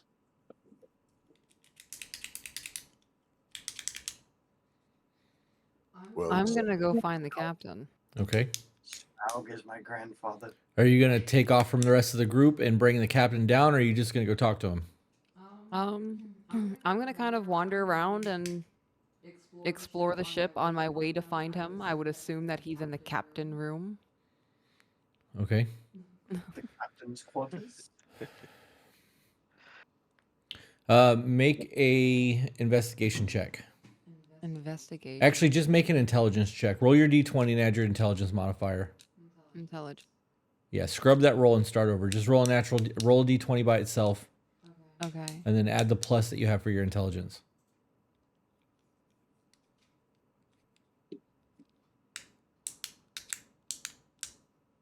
Is this the box off to the side that's holding the 6 like dexterity wisdoms and whatnot? Those are saving throws. I'm looking for the numbers that are in the top boxes that give you your modifiers. So like, That was a 7. okay. So you make your way around the ship. You actually find the captain's quarters fairly easy. But it didn't dawn on you that when you guys walked onto the ship that the captain was actually barking orders on the top of the ship because they're loading things. And him and the first mate are trying to get things organized so that they can start leaving. After going to the captain's quarter and walking around for a little while and kind of snooping, you're able to just walk kind of right in to the fucking captain's quarters. There's nobody down there right now. They're all working on the ship. It dawns on you that they're upstairs. So you have to go from the 3rd floor back to the top of the ship to where you find Kane and Sarah kind of barking orders and trying to get things organized so that they can make, depart on time. Okay, so I'm gonna approach the captain Okay. as he's doing his thing, and I'm gonna ask him, I would like to make an appointment to speak to you about our journey. An appointment. Yes, does 3 p.m. tomorrow work well for you? That's a new one. I can talk to you now. Oh, I can just leave Sarah here to do what she does. And where would you like to talk? Is this a dire thing or?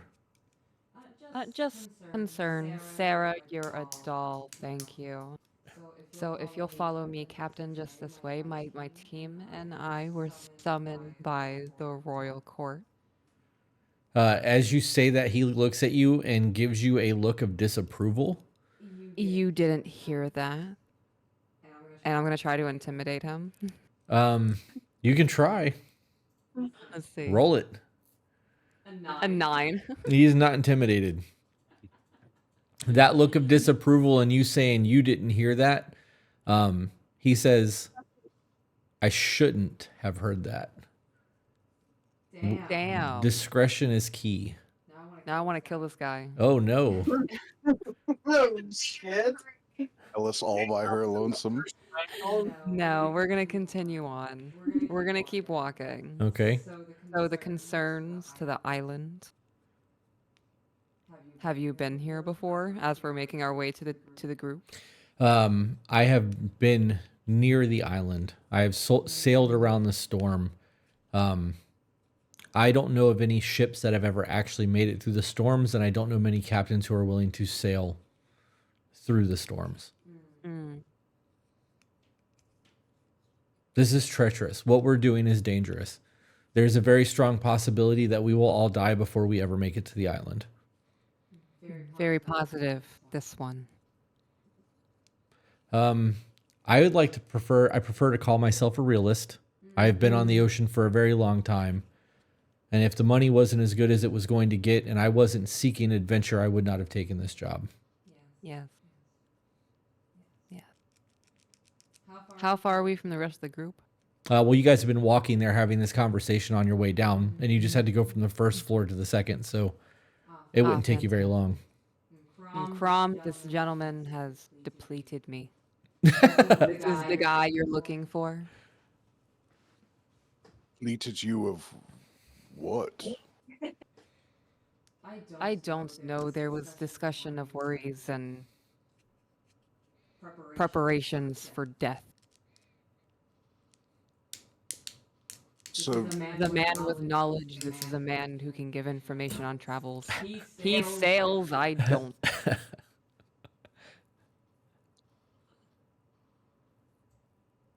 So, do you know anything of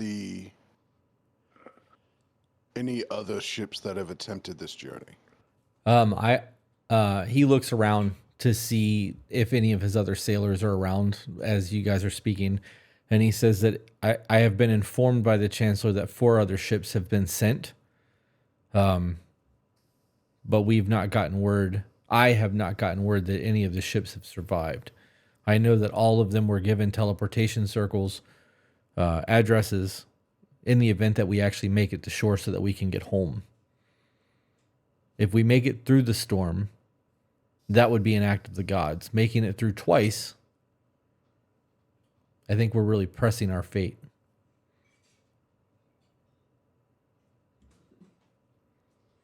And yet you're here, potentially risking your life and your ship. Well, I'm old. I've been doing this a very long time, and I'm a very skilled sailor, and you get to the point where the adventure aspect of it is no longer there. So you do what you can to make things fun, and I'm going to make things fun, and if this is successful, I will be Admiral Kane and not Captain Kane. Captain King kind of has a nice ring to it, though. The Admiral sounds like paychecks. It sounds like power. It sounds like I will be able to sail anywhere in the known world.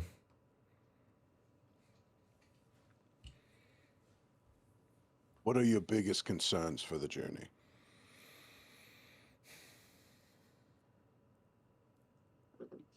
He takes a deep breath. He looks at you. The storm itself is my concern. I don't see any trouble on the way there. I would like to circle the island for a little while to see if we can find a break in the storm and make our way through.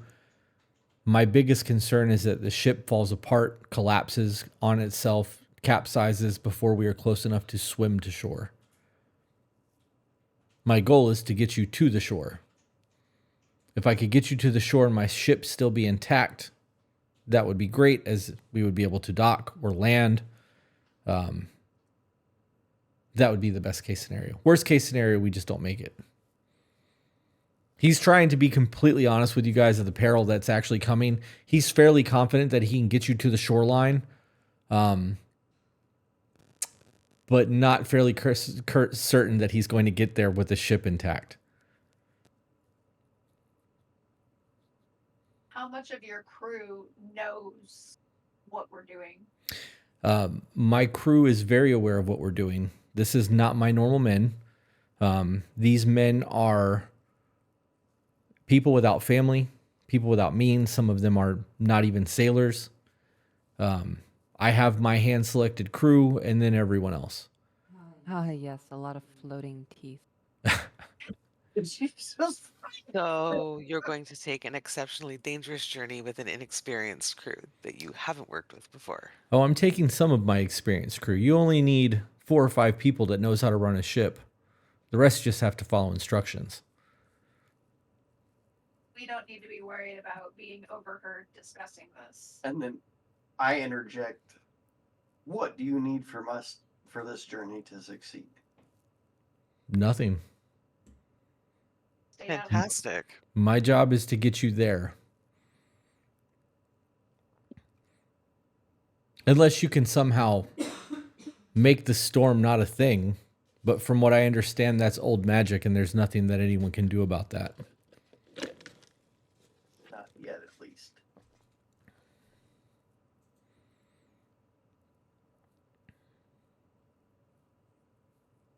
Very well. I will. I have Let an you idea finish. now. Yeah? What's that? I'll have to do research later. Okay. Dispel magic is not going to make the hurricane go away. Okay. No. Okay.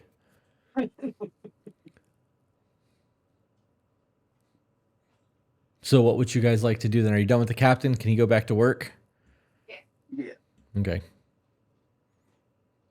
So he says farewell, walks back upstairs. You hear him barking orders before he even makes it to the stairwell to the first floor, or to the deck. They are loading up. Like, you guys are looking at least a month or two, maybe 3 at sea. So they're loading up with actual, like, bringing livestock onto the ship, and 55-gallon barrels of water are being loaded on, and they are getting fully stocked for a very long sail. And he's trying to make sure everything is in order. He's getting paid very well. You can tell that, like, a lot of the stuff that's being dropped in has royal stamps on it. It's being provided by the king and not something that's been purchased from the docks. You guys are going to be in good hands while you're on the water. I mean, you may have encounters depending on how the dice roll for that, but even though he is a realist, he did seem like he's confident enough to get you to the island.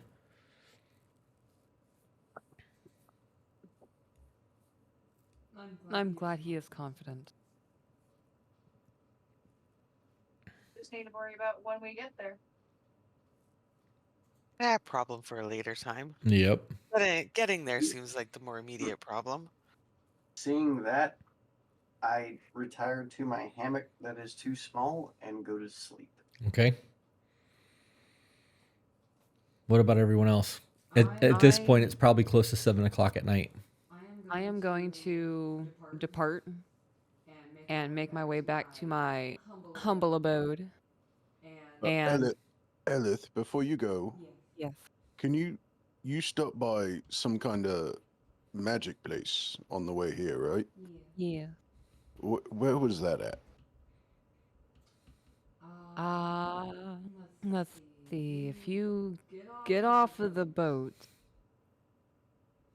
ask somebody else. Thank you.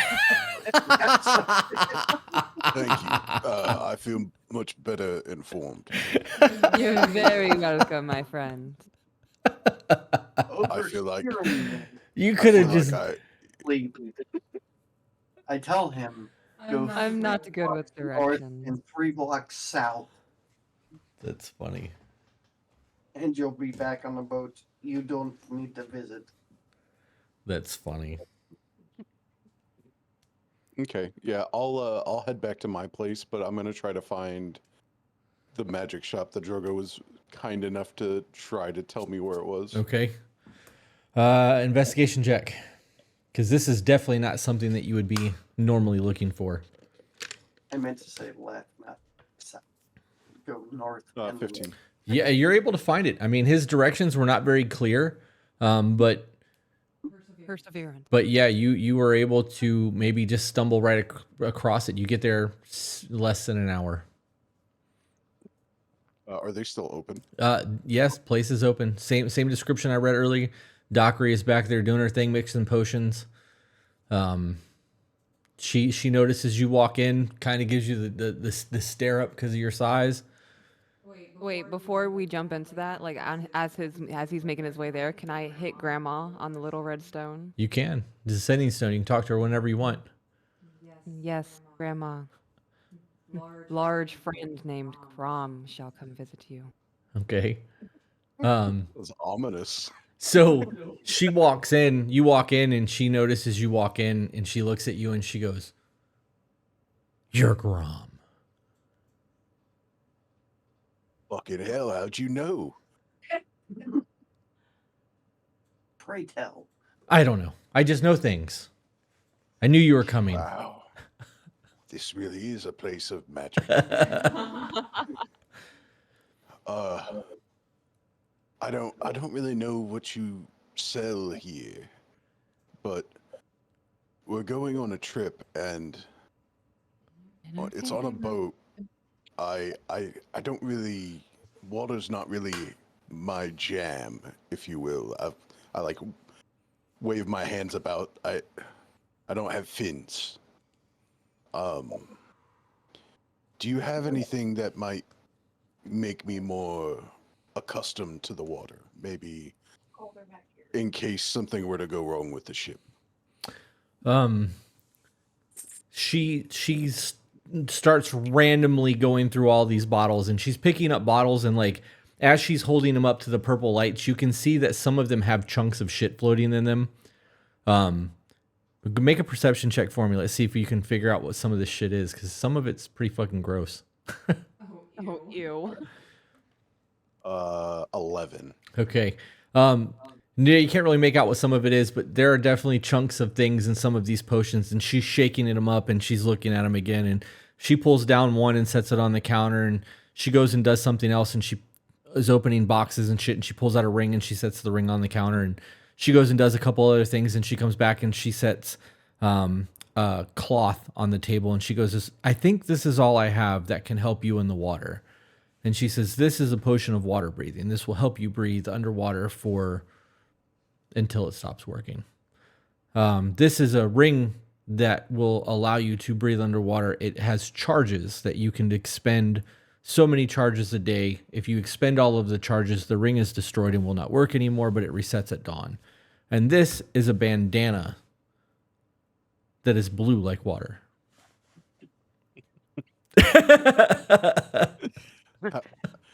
How much for each? It took me a minute to register what the fuck you just said. I have to check my sane price list. Hang on one second. That was funny. I told you she's fucking weird, man. That's Dockery. Blue letter. The fucking dog that thinks she's a cat. Sitting on the back of the fucking pillows. Okay. That's Oops. what you get. Look forward to, Peach. When Ivy gets older.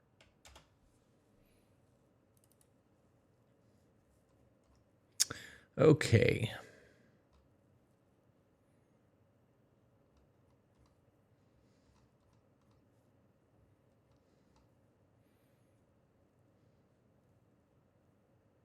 A potion of water breathing is 180 gold.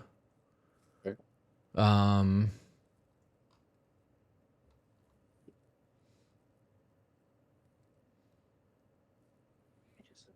The ring that she pulled out,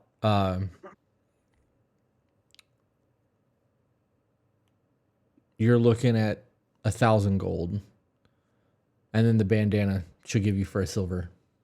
And mechanically, like, does the ring cast a spell? Or does it just allow you to breathe water? It's a charge. So it basically casts a water breathing spell from the ring. So you'd be able to touch a person and give that charge to a person if you want to, or you could do it on yourself. It has a touch. So you could literally like just touch someone with the ring and expend a charge, and they would be able to breathe underwater for 1 hour. So it's not like the water breathing spell where it's like up to 10 creatures. It's like a kind of like a weaker version of that. Yeah, single person. Okay. And the bandana? It's a bandana. It's blue like water. Yeah, how much? 1 silver. I'll take the potion and the bandana, please. Okay. You're looking at 180 gold and 1 silver.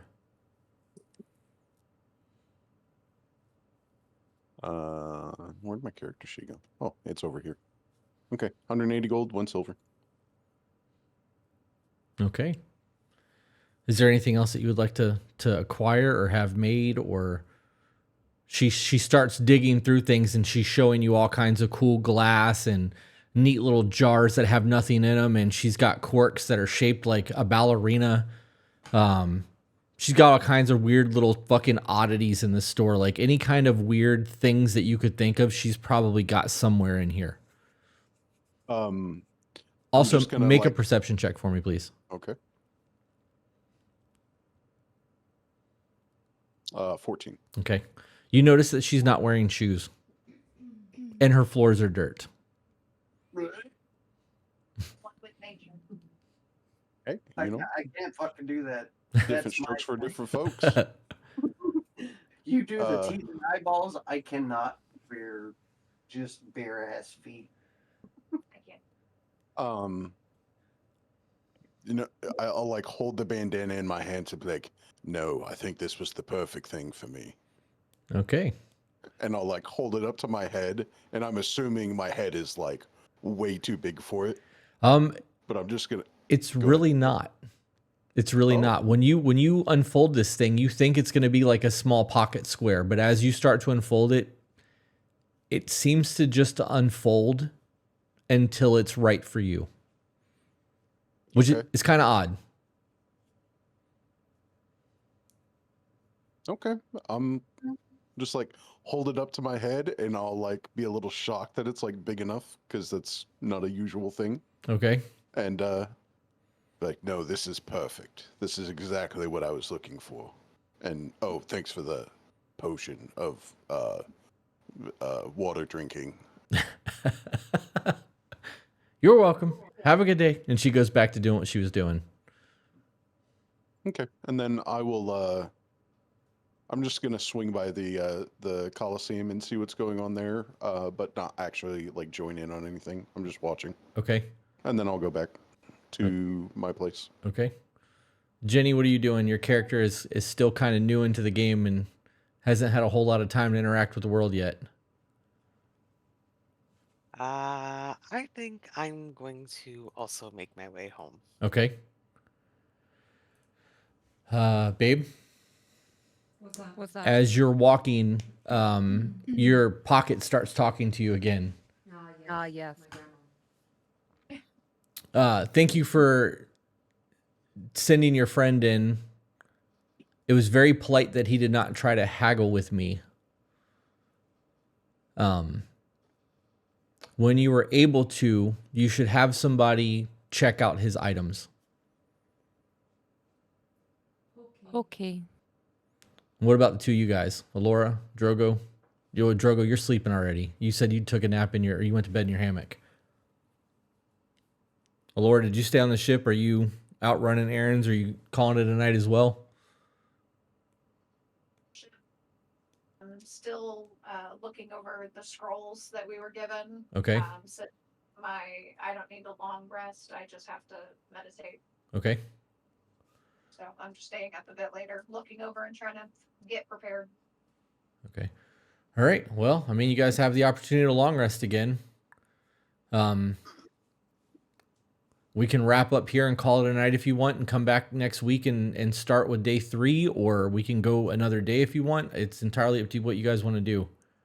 I will play this till midnight if you want. I'm the same way. I could do this for 8 hours, but Peaches has been doing the eye close thing over there. So He's been falling asleep almost halfway through this thing, so I think I- she's intently listening. She's got ambient I sound am. playing underneath of those headphones. So like when I got up to P, she was telling me that she had the wharfs, the ships playing and like water and ocean and shit when you guys got to the docks.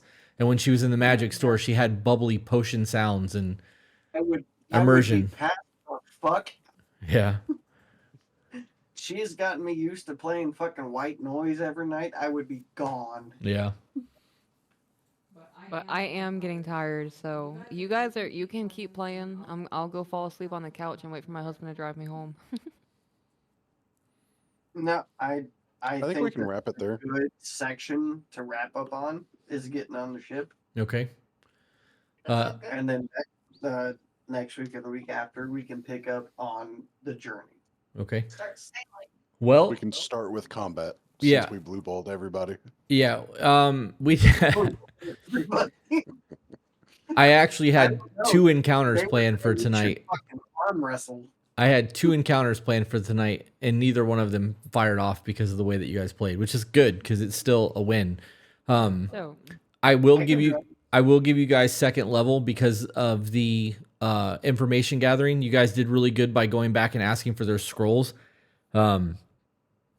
Because it gave you information into what you can look for going into the island. The last time I ran this game, nobody did any research of the island and went in completely fucking blind.